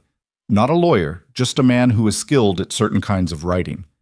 He described watching Caleb sign it with Thomas Hartwell's name and a smile on his face that Pell described haltingly as the smile of a man who'd just solved a problem he found boring. He described being told to bring the document to the county courthouse and to speak to a specific clerk, by name, about the filing records. The courtroom had been going progressively quieter as he spoke, the way rooms go quiet when the thing being said is so clear and so damning that the air itself seems to press down. Pendleton objected, repeatedly. The judge sustained 2 of the objections on technical grounds and overruled the rest with increasing brevity. Then Pendleton cross-examined Pell, and here was the critical moment, because Pendleton was very good at what he did and he had clearly prepared for this witness. He went after Pell's motive. Why had he come forward? What was he being paid? What did he stand to gain? He built the case that Pell was a disgruntled former employee.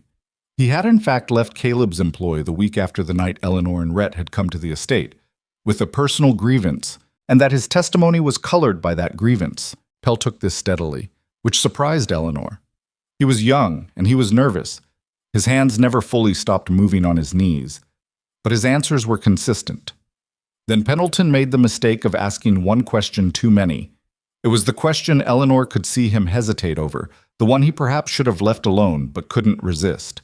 "You claim to have witnessed Mr. Hartwell forge this document," Pendleton said. "If that's true, why did you wait this long to come forward? Why not speak up months ago, when the original county ruling was made?" Pell was quiet for a moment. He looked at his hands. "Because I was afraid," he said. "Because Caleb Hartwell told me what happened to people who made problems for him, and I believed it, and I—" He stopped. "My mother lives in Harlan's Creek. My sister has a family there." He said things about what could happen to people's circumstances, their property, He didn't use specific threats. He was too careful for that. He just made it clear that he had reach and that I was inside it. Another pause. I decided that wasn't something I could keep living inside of. That's why I came forward. The courtroom was absolutely silent. Pendleton said, "No further questions," and sat down, and Eleanor had the sense he wished he'd never stood up. Caleb, across the room, had gone the particular gray of a man who has watched something he built carefully and over a long time come apart in a single morning. His posture was still correct. He was, to the last, a man who cared about appearances. But something beneath the posture had failed, and it showed.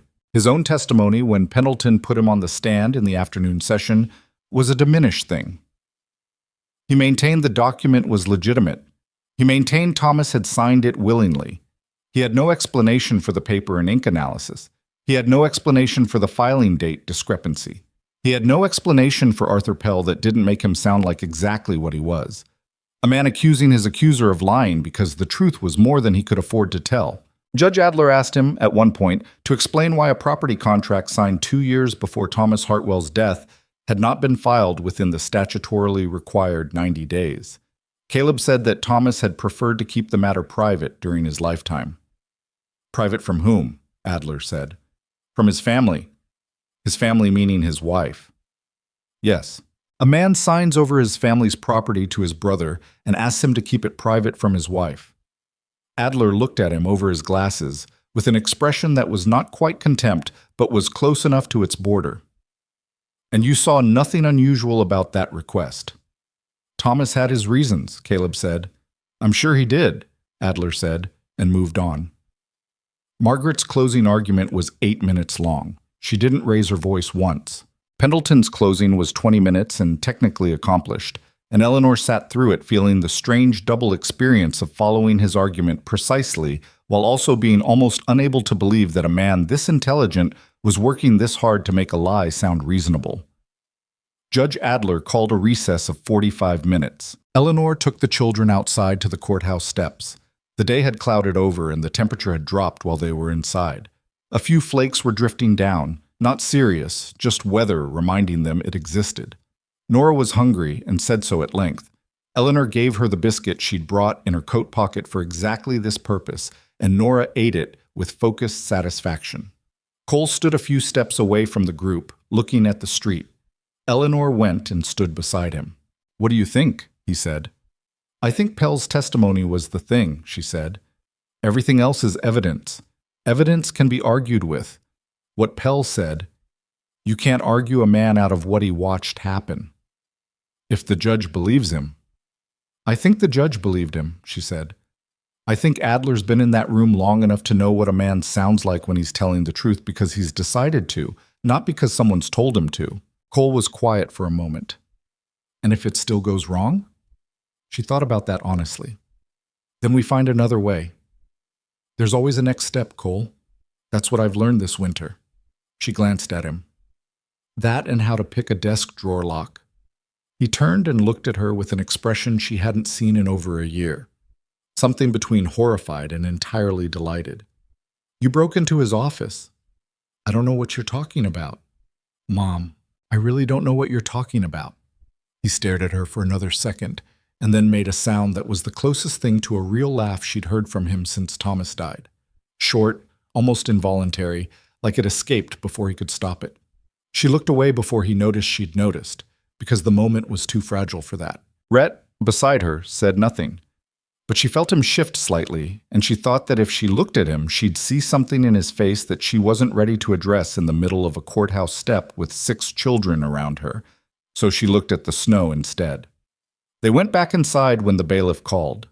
Adler came in, sat, arranged his papers, and looked at the room. The room looked back. In the matter of the Hartwell estate, he said, this court finds as follows. He spoke for 12 minutes. The language was legal and measured and sometimes technical, but the shape of it was clear from the first sentence and got clearer with each one. The county ruling was void. The competing document was determined to be fraudulent based on forensic analysis and witness testimony. Thomas Hartwell's original will was valid and binding. The deed to the Hartwell homestead reverted to Eleanor Hartwell and her minor children, effective immediately. He ordered the matter referred to the Federal Marshal's Office for criminal investigation of document fraud, conspiracy to defraud, and tampering with official court records. He named Caleb Hartwell explicitly.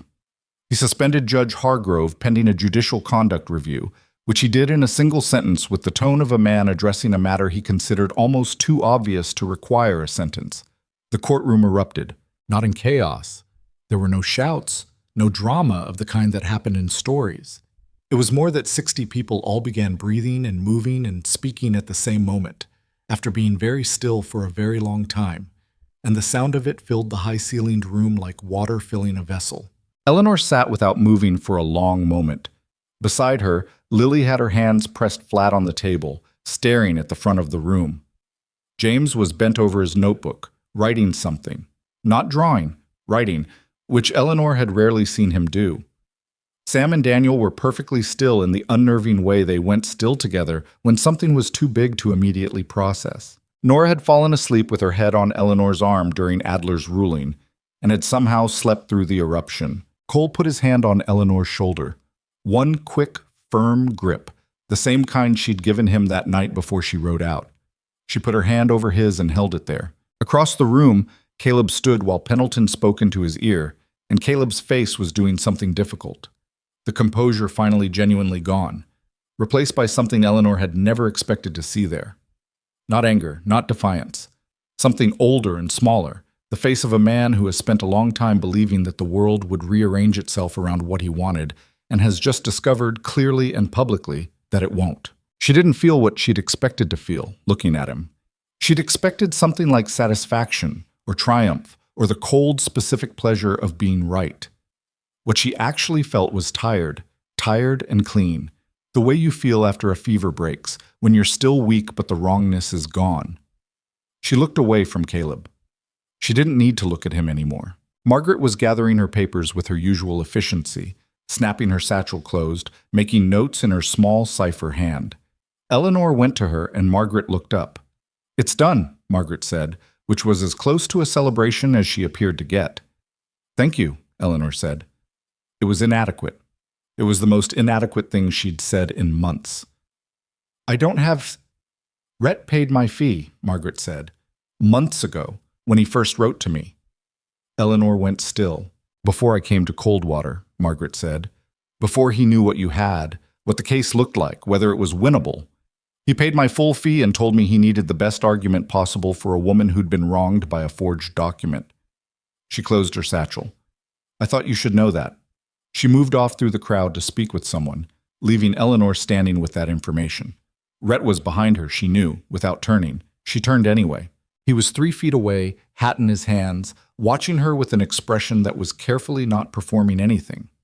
Not expectation, not apology, just that same quiet gray steadiness.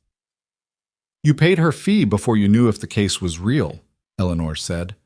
"I knew the case was real," he said. "I knew it when I watched you read that document on the auction platform, and your face did something it's done every time you know something is wrong, like you're counting it." She looked at him for a long moment. The courtroom noise moved around them, people passing, conversations starting and stopping. "That's something to have noticed," she said. "I notice things," he said simply. Outside the courthouse later, the snow had stopped and the late afternoon was going gold and cold in the way of deep winter afternoons, the light thickening rather than fading. The children came streaming out behind Eleanor with the particular energy of people released from forced stillness, and Sam immediately tripped on the bottom step and caught himself on Daniel's arm, and Daniel shoved him for it, and James told them both to stop. And Nora woke up from whatever half-sleep she'd been in and asked if there was more biscuit. Eleanor stood on the courthouse steps and watched them and felt the valley, her land, her family's deed, restored and real in the winter air. And she thought, Thomas would have said something practical right now. He would have said, "Well, let's get home. It'll be dark by the time we're there, and there's work in the morning." She thought, there is work in the morning.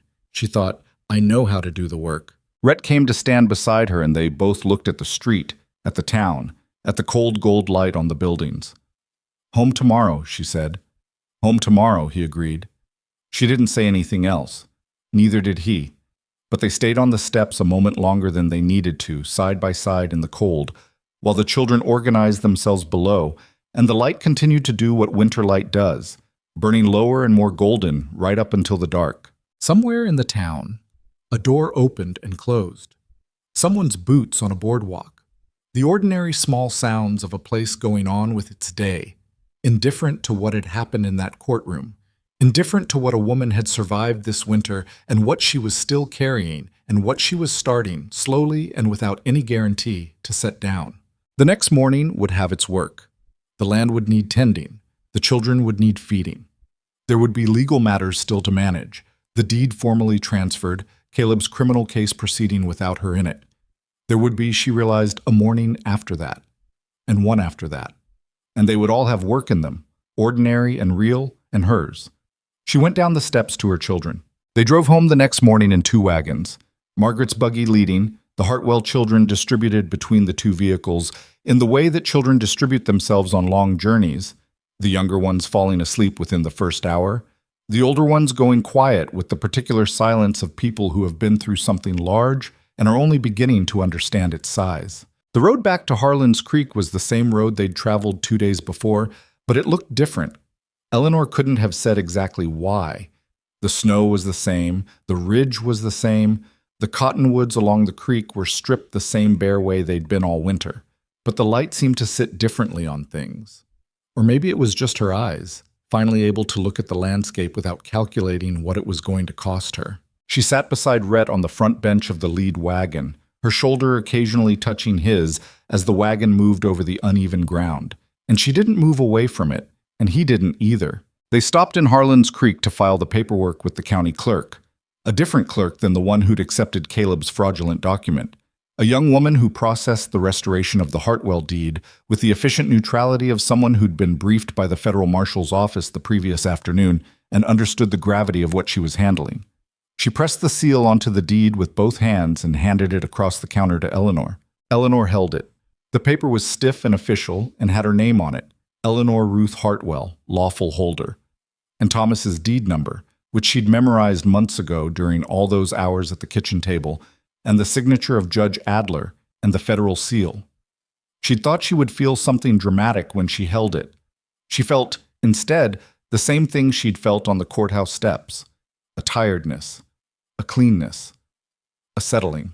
She folded it carefully and put it inside her coat, against her chest, and they went back out to the wagons. Harlan's Creek watched them pass. She was aware of people on the boardwalks, in the windows of the stores, the feed barn, the post office. Some of them she recognized. Some of them looked away when she met their eyes, not from hostility, but from something harder to name. Embarrassment, maybe. The complicated feeling of people who had stood in that square on the last Saturday in November and watched something happen that they'd known wasn't right and hadn't stopped. She understood that feeling. She didn't have the energy to be angry about it. Not today. Maybe later. For now, she was just riding through. Milt Garrow was standing outside the sheriff's office. He wasn't in uniform. She'd heard from Margaret that Garrow's position was under review pending the federal investigation, that the specific clerk Caleb had paid was already cooperating with the marshal's office, and that several other county officials would likely face scrutiny before the thing ran its course. Garrow looked at her as the wagon passed. He looked like a man who had been awake most of the night making his peace with something, and hadn't quite finished. She didn't stop, she didn't nod. She just kept her eyes on the road ahead, and the wagon moved, and Harlan's Creek fell away behind them. The Hartwell homestead was 7 miles out of town, and she hadn't seen it since the morning Caleb had come with the sheriff and the papers and taken it. That had been November. This was February now, the tail end of winter, the days incrementally longer but still short and still cold. She knew the property would be in some state of neglect. Caleb had been running it through a hired man, she'd heard, and hired men working property that wasn't theirs often did the minimum, which was not enough for 40 acres of river-bottom land through a hard Montana winter. She'd prepared herself for fences down, for stock in poor condition, for the house cold and stripped of whatever Caleb had considered valuable. She hadn't prepared herself for how it would feel to see the roofline from the road. It appeared through the cottonwoods at the bend in the track the way it always had, the line of the north gable first, then the east wall catching the afternoon light. The same house, same proportions, same weathered wood, Same chimney that sat slightly crooked because Thomas had built it himself, and plumb lines had not been his strongest skill. Eleanor looked at it and felt the particular dislocation of a place that exists simultaneously in the present and in your memory of it, and the two versions don't quite align. This was the house she'd lived in for 11 years. It was also a house she'd lost and gotten back, which made it both more and less familiar than it had been. "Stop a minute," she said. Rhett pulled the wagon to a halt. She sat and looked at the house for a moment, just looked at it. Lily, in the back of the wagon, had woken up and was looking too, saying nothing. Cole, who'd ridden the last mile on horseback alongside, had also stopped his horse. "All right," Eleanor said. "Let's go in." The hired man Caleb had left in charge was named Russ, and he was still in the barn when they arrived, which was awkward for everyone. He was a lean, weathered man in his 50s who had the resigned look of someone who'd known for 24 hours that this moment was coming. He came out of the barn and took off his hat and said, "Mrs. Hartwell," with a quality of defeat that was neither hostile nor sentimental. "How are the animals?" she said. "Horses are sound, lost 2 of the cattle in the cold snap last month." He paused. "I'm sorry about that. I did what I could." She believed him, actually. "The house?" He took some things, furniture from the back room, some tools from the shed. He paused again, more uncomfortable now. "I didn't know it was wrong, ma'am. Not at first. By the time I understood the situation, I'd already been here 2 months and I needed the wage." She looked at him steadily. He was not a bad man. She'd learned something this winter about the distinction between bad men and men who did bad things because the circumstances made it easier than not doing them. The distinction didn't excuse anything, but it was real. "Take your wages for the week and go," she said. "I don't have anything worse to say to you than that." He nodded, put his hat back on, and went to collect his things. Inside the house, everything was both familiar and wrong. The familiar of something that had been lived in differently, touched and moved by other hands, rearranged according to other habits. Some things were missing. Other things were in strange places. The kitchen smelled like pipe tobacco and fried salt pork, and someone else entirely. Nora walked through the front room and then the kitchen, and then stood in the middle of the hall with a bewildered expression. "It doesn't smell right," she said. "It will," Eleanor said. "Give it a week." She built a fire in the kitchen stove first. That was where you always started. A house without a fire was a shell. A fire made it a house. She laid the kindling the way Thomas had taught her, which was the way his father had taught him, an arrangement that caught fast and burned clean. She lit it and stood over it until it took, then added the heavier wood. The warmth started to move into the kitchen. Around her, the children began the work of reclaiming the house by instinct. Lily opened windows to move the other man's smell out, then closed them again when the cold came in, deciding the trade-off wasn't worth it yet. Sam and Daniel went upstairs and came back to report on the state of their room with the thoroughness of investigators. James went to the back shed to assess the tools that remained. Cole walked the property's perimeter in the late afternoon cold, checking fence lines, cataloging damage, coming back with a list in his head and the expression of someone forming a plan. Rhett unhitched the horses and settled them in the barn and fed what stock was there and did a quiet assessment of what needed attention most urgently. He didn't ask Eleanor for direction on this. He just did it, and she let him because they had gotten past the stage of negotiating every action and reached the stage of practical trust, where you let someone capable person handle the thing they're already handling. That evening, they ate together. Eleanor had found enough in the root cellar to make a proper meal, salt pork and preserved vegetables and cornbread from the flour that was still in the bin. It wasn't a celebration dinner, it was just dinner, the first dinner back in the house that was theirs again, eaten at the kitchen table that was theirs again, by a family that had been taken apart and put back together slightly differently than before. Rhett ate with them. He'd made no mention of returning to Coldwater, and Eleanor had made no mention of it either, and they'd both tacitly agreed to leave that question for a different moment. After the children were in bed, Eleanor sat at the kitchen table with a cup of tea and the deed on the table in front of her, just sitting with it.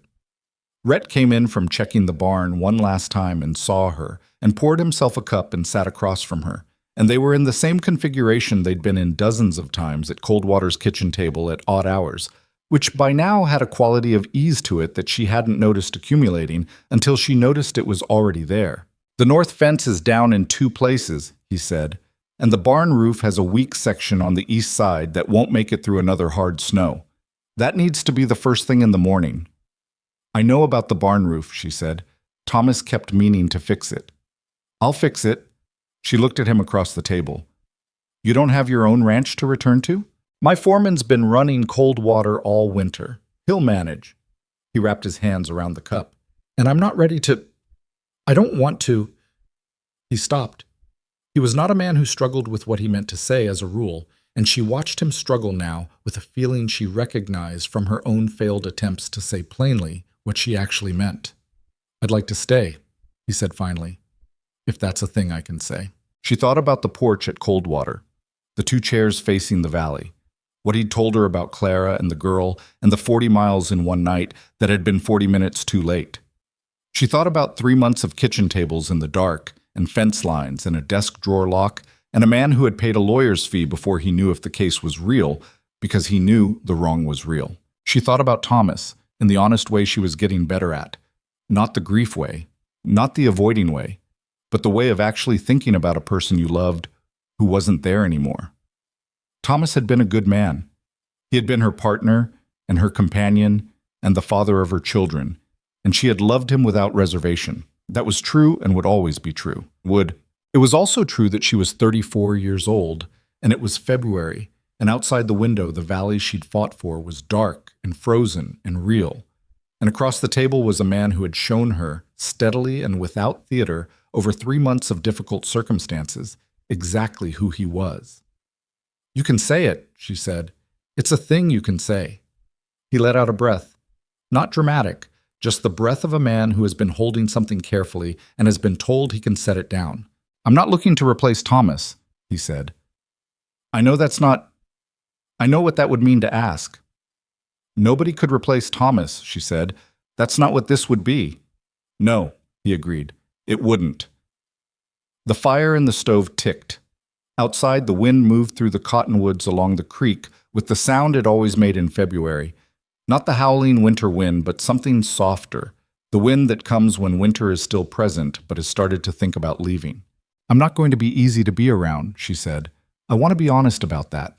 I have 6 children, and I have a property to rebuild, and I have opinions about most things, and I've spent the last 3 months managing everything myself, and I'm not sure I know how to stop doing that.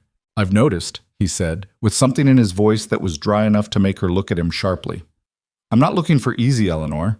I've had an empty house for 7 years. I know what easy feels like. It feels like nothing. She looked at him steadily for a moment. All right, she said. All right? All right. She picked up the deed from the table and folded it again and held it. We're not going to decide everything tonight. It's late, and I'm tired, and the barn roof needs fixing in the morning. But all right. He nodded, the way he nodded when a thing had been settled to his satisfaction, and he didn't need to press it further. That was another thing she'd learned about him. He didn't need the last word. It was a quality so rare in her experience of people that she'd noticed it the second time it happened and kept noticing it since. Get some sleep, he said. Stop telling me to get some sleep. You always look better after you have. Rhett. Going, he said, and went. She sat alone at the kitchen table in her own kitchen for a little while after, listening to the house. It sounded different than it had that morning. The fire, the settling wood, the wind outside, these were the same sounds she'd fallen asleep to for 11 years, and they were still recognizable even after 3 months of a different house's sounds, the way your own voice still sounds like yours, even when you haven't heard a recording of it in a long time. She thought, I survived this. Then she thought, no, that's not quite right. Surviving was what she'd been doing from November to February, getting through each day with enough left to get through the next one, managing the damage, keeping the children fed, staying functional inside a situation that was trying its best to be unsurvivable. That was surviving, and she'd done it, and it had been the hardest thing she'd ever done, and she didn't want to minimize it. But something else had happened too, something she hadn't planned for and wouldn't have predicted, standing on that auction platform in the snow. She'd made decisions, not just endured them, made them. She'd decided to get into Rhett's wagon when she had no basis for trusting him. She'd decided to go to the courthouse in Delwood alone when no one was going to do it for her. She'd decided to go into Caleb's office at midnight with a pry bar and a candle and the specific conviction that the truth about what he'd done was sitting in a desk drawer waiting to be found. She'd decided, at every turn when the situation presented her with an impossible choice, to choose the one that moved forward rather than the one that stayed still. That wasn't surviving, that was something else. She didn't have a cleaner word for it than living, actually living, the kind that took up space and made demands and sometimes went wrong and kept going anyway. She put the deed in the tin box on the shelf where Thomas had always kept important documents, next to the box's existing contents, the children's birth records, the original mortgage paperwork, the letter from Thomas's mother that he'd kept for reasons he'd never fully explained. She put the deed in with all of it and closed the lid. Then she went to bed, and for the second night in a row, she slept. Spring came, the way spring came in Montana, in arguments. A warm week in March that melted the top inch of snow and made everyone briefly hopeful, followed by a cold snap that drove temperatures back below freezing and killed 2 late lambs on the Henderson place east of town. Then another warm week, longer. Then a genuine thaw that turned the road to mud and brought the Blackfoot River up to its spring height, running brown and fast and noisy over the rocks at the bend where the cottonwoods grew thickest. The barn roof got fixed in late February. Rhett and Cole working it over 3 days, Cole learning the process of reading damaged structure and deciding what to pull and what to reinforce, which was not so different from the other kinds of reading structural damage he'd been doing all winter. They didn't talk much on the roof. They worked and passed tools, and periodically one of them would step back and look at what they'd done and decide if it was right. On the 3rd afternoon, Cole said, without looking up from the section he was nailing, "You're going to stay." Planning on it, Rhett said. Cole kept nailing. "You'll need to talk to James before you talk to anybody else. He doesn't say much, but he takes things harder than he lets on." "I know," Rhett said. Cole glanced over at that. "You noticed. I told you I noticed things." Cole looked at him for a moment with the assessing dark eyes he'd had since the auction platform, the eyes that were always calculating whether the available evidence supported the conclusion being offered. Then he turned back to the roof. "All right," he said, which was Eleanor's word, but also, evidently, the Hartwell word for a thing that had been weighed and found acceptable. Rhett did talk to James. He found him in the barn one morning in March, drawing in his notebook. One of the horses this time, the bay mare in profile, the angle of the shoulder rendered precisely. Rhett sat on a hay bale and looked at the drawing without commenting on it, the way he'd learned James preferred. "I want to ask you something," Rhett said. James looked up. He waited. "I'd like to court your mother properly," Rhett said. "Which means I'm asking you, and your brothers, before I ask her. Not because you're the man of the house. You're not, she is. But because you matter, and this changes things for you, and you deserve to be asked rather than told." James looked at him for a long moment. He was 13, which was old enough to understand most of what was actually being said, and young enough to feel the full weight of it without the practice management adults developed. "Do you love her?" James asked. The directness of it, no preamble, no working around it, was so like Eleanor that Rhett felt something shift in his chest. "Yes," he said. "She's going to argue with you about almost everything. I've noticed that too." James considered this. He looked at his drawing. "Clara," he said. "Your daughter. What was her name?" Rhett went still for a moment. He hadn't told James about Clara. He'd told Eleanor, and apparently Eleanor had told the children in whatever way she told them things, which was directly and without softening it past recognition. "May," he said. James nodded slowly. He picked up his pencil and made a small adjustment to the drawing. A detail at the knee of the horse, a correction so slight it was almost invisible. "She would have been 10 by now," he said. "If she'd lived." "About that," Rhett said. James looked up. "I'm not trying to make it harder," he said. I wanted to say that I know you had a family, and it's not nothing to start over, that's all." Rhett looked at him for a moment. "No," he said, "it's not nothing." James turned back to the drawing. "Ask Mom," he said. "She'll say yes. She already decided, she just hasn't said it yet." A pause. "She decides things before she says them. You probably know that." "I do," Rhett said. "Okay then."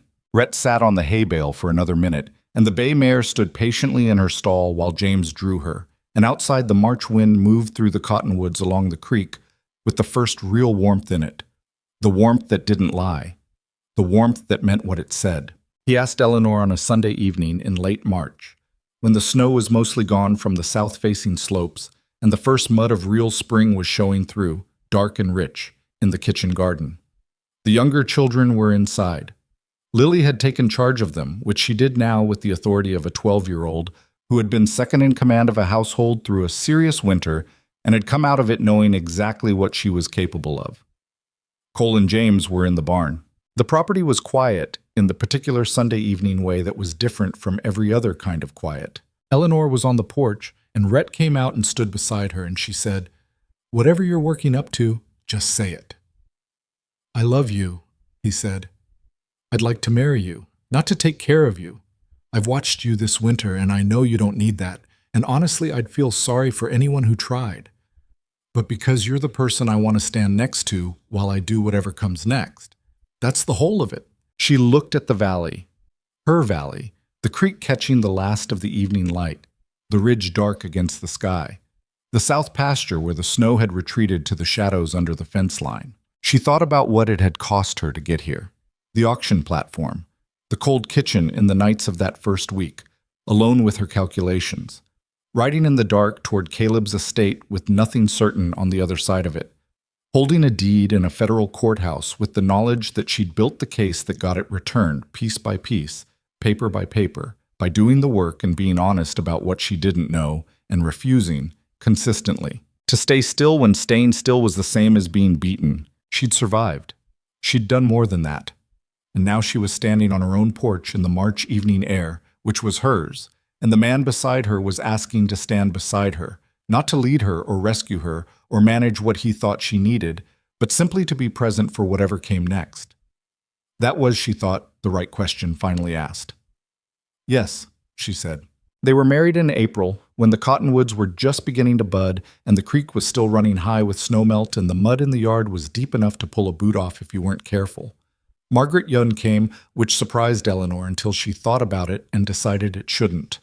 The Baker family came, which was more complicated. Eleanor had decided, over the weeks of the trial's resolution, that she could live beside people who'd made bad choices under difficult circumstances without requiring them to be different people than they were. Because she'd learned this winter that most people were some mixture of decent and cowardly, and the cowardly part usually won when nothing was at stake, and the decent part sometimes won when something was, and that was just the shape of the world. She'd shaken Mrs. Baker's hand at the courthouse after Adler's ruling, and the woman had looked like she'd been waiting for it, and was both relieved and ashamed, and Eleanor had thought, "That's enough. That'll do." The ceremony was short and practical. Cole stood next to Eleanor, which had been his idea and which had undone her slightly when he suggested it, because it was exactly the thing Thomas would have done in Cole's position. James stood with Rhett. The twins managed to get into some disagreement over who was standing where that required Lily's intervention. Nora held a handful of early spring flowers she'd picked from wherever she'd found them and dropped several of them before the ceremony concluded, and didn't appear troubled by this. Pryor the dog, who had ridden over with Rhett from Coldwater, sat beside Nora throughout, with the dignity of an old animal who had seen most things and found them acceptable. Afterward there was food. The neighbors who'd come had brought things, and Eleanor had cooked since the night before, and the table was full in the abundant, slightly too much way that tables at country gatherings always were, everything arriving at once and needing to be eaten. It was loud. The twins had recovered from their earlier disagreement and were now apparently allies in some enterprise involving the barn loft that Eleanor chose not to investigate too closely. James and Cole sat together at the end of the table talking about something with a focus that suggested they were planning or conspiring, and Eleanor left that alone too. Rhett sat beside her at the table and ate and talked to the neighbors, and occasionally reached over and put his hand on the table near hers, not taking her hand, just near, which was enough, which was exactly the right amount. Later, after the guest had gone and the children were eventually in bed after the extended negotiations that bedtime always required, Eleanor sat on the porch in the April dark with a blanket around her shoulders. The air still had cold in it at night, but the cold was different from winter cold. It smelled of thaw and mud and green things beginning, the smell of the year turning back toward itself. Rhett came out and sat in the chair beside her. For a while, they didn't say anything. The creek was audible from here, that fast, high snowmelt sound, the water moving over the rocks with energy it would settle out of in another month when the levels dropped and the summer rhythm returned. An owl called from somewhere in the cottonwoods, once, and was quiet. "I've been thinking about something," Eleanor said. "All right. I've been thinking about what I would have said on that platform in November if someone had told me what this spring was going to look like." She paused. "I don't think I would have believed them." "No," he said. "I wouldn't have either. I think I was so focused on surviving the next hour that I couldn't see further than it." She pulled the blanket tighter. "You do that in situations like that. You manage down to what's immediately in front of you because the larger picture is it's too much to hold all at once. So you just do the next thing, and the next thing, and you stop looking up." "And now?" he said. She looked up. The sky over the valley was very clear, the stars very many, the way they were on spring nights when the air had been washed by the recent snowmelt and there was nothing between you and the sky but cold, clean space. "Now I'm looking up," she said. She heard him shift in the chair beside her, not moving toward her, just settling, the way a man settles when he's comfortable where he is and intends to stay for a while. Here was what Eleanor Hartwell had learned by April that she hadn't known in November, that the hardest thing about surviving a bad situation was not the survival itself. The hardest thing was what came after, the work of deciding, once the immediate danger had passed, who you were going to be now. Because the version of you that got through it was built for emergency. It was built for vigilance and calculation and managed distance and the constant low hum of defensive readiness.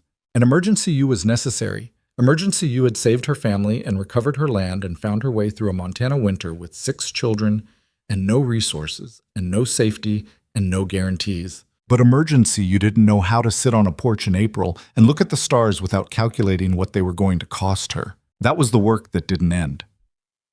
Learning to let the guard down. Not all the way, not naively. She was still Eleanor, and she would always be the woman who counted her options and read the room and never signed anything she hadn't read twice. But enough. Enough to let the good things land. Enough to actually feel the April air instead of just registering it as a change in weather conditions.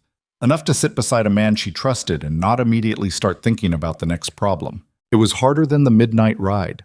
Harder than the courtroom. Harder in some ways than any of it, because those had been crises, and crises had rules. Crises had the momentum of necessity carrying you forward. This was just life. Ordinary and unhurried, asking her to inhabit it. She was working on it. Caleb's trial was held in June in the federal court in Helena, and Eleanor did not attend. Margaret represented the civil interest in the estate. The criminal case was managed by the federal marshal's office. Arthur Pell testified again with the same quiet steadiness he'd shown in Delwood. The clerk who had altered the ledger had cooperated fully in exchange for a reduced sentence and had provided documentation of the payments he'd received. Judge Hargrove had resigned his position in March under pressure of the federal judicial review and had left the territory entirely. Gone south somewhere, the story went, though no one seemed entirely certain of the details. Caleb was convicted on 3 counts of document fraud and 1 count of conspiracy.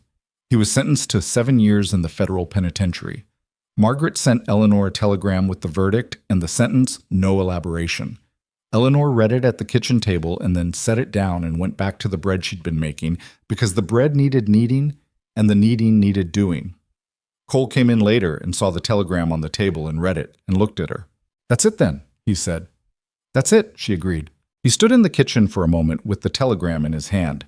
He was 16 going on 17 and taller than he'd been in November, and the thing that had frozen in his face after his father died had thawed sometime in the spring, not all at once, but gradually, the way ice thawed, from the edges in. He was still serious, he was still watchful. He would always be those things.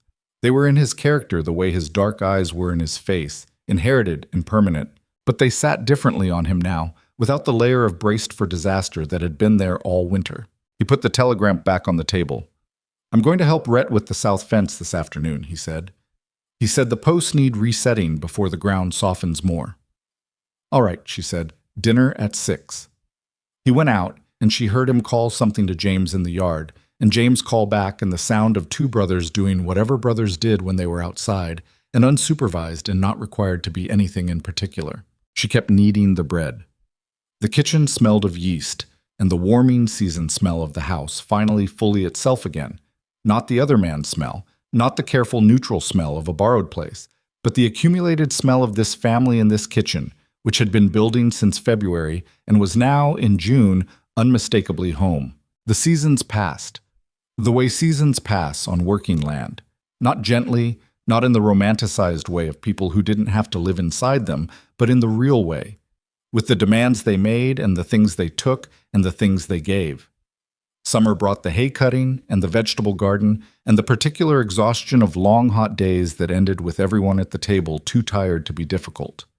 Autumn brought the harvest and the preservation work and the preparation for winter, which Eleanor approached differently now, not with the dread that had characterized the previous November, but with the practical satisfaction of a woman who knew how to put a household through a hard season and had done it before and would do it again.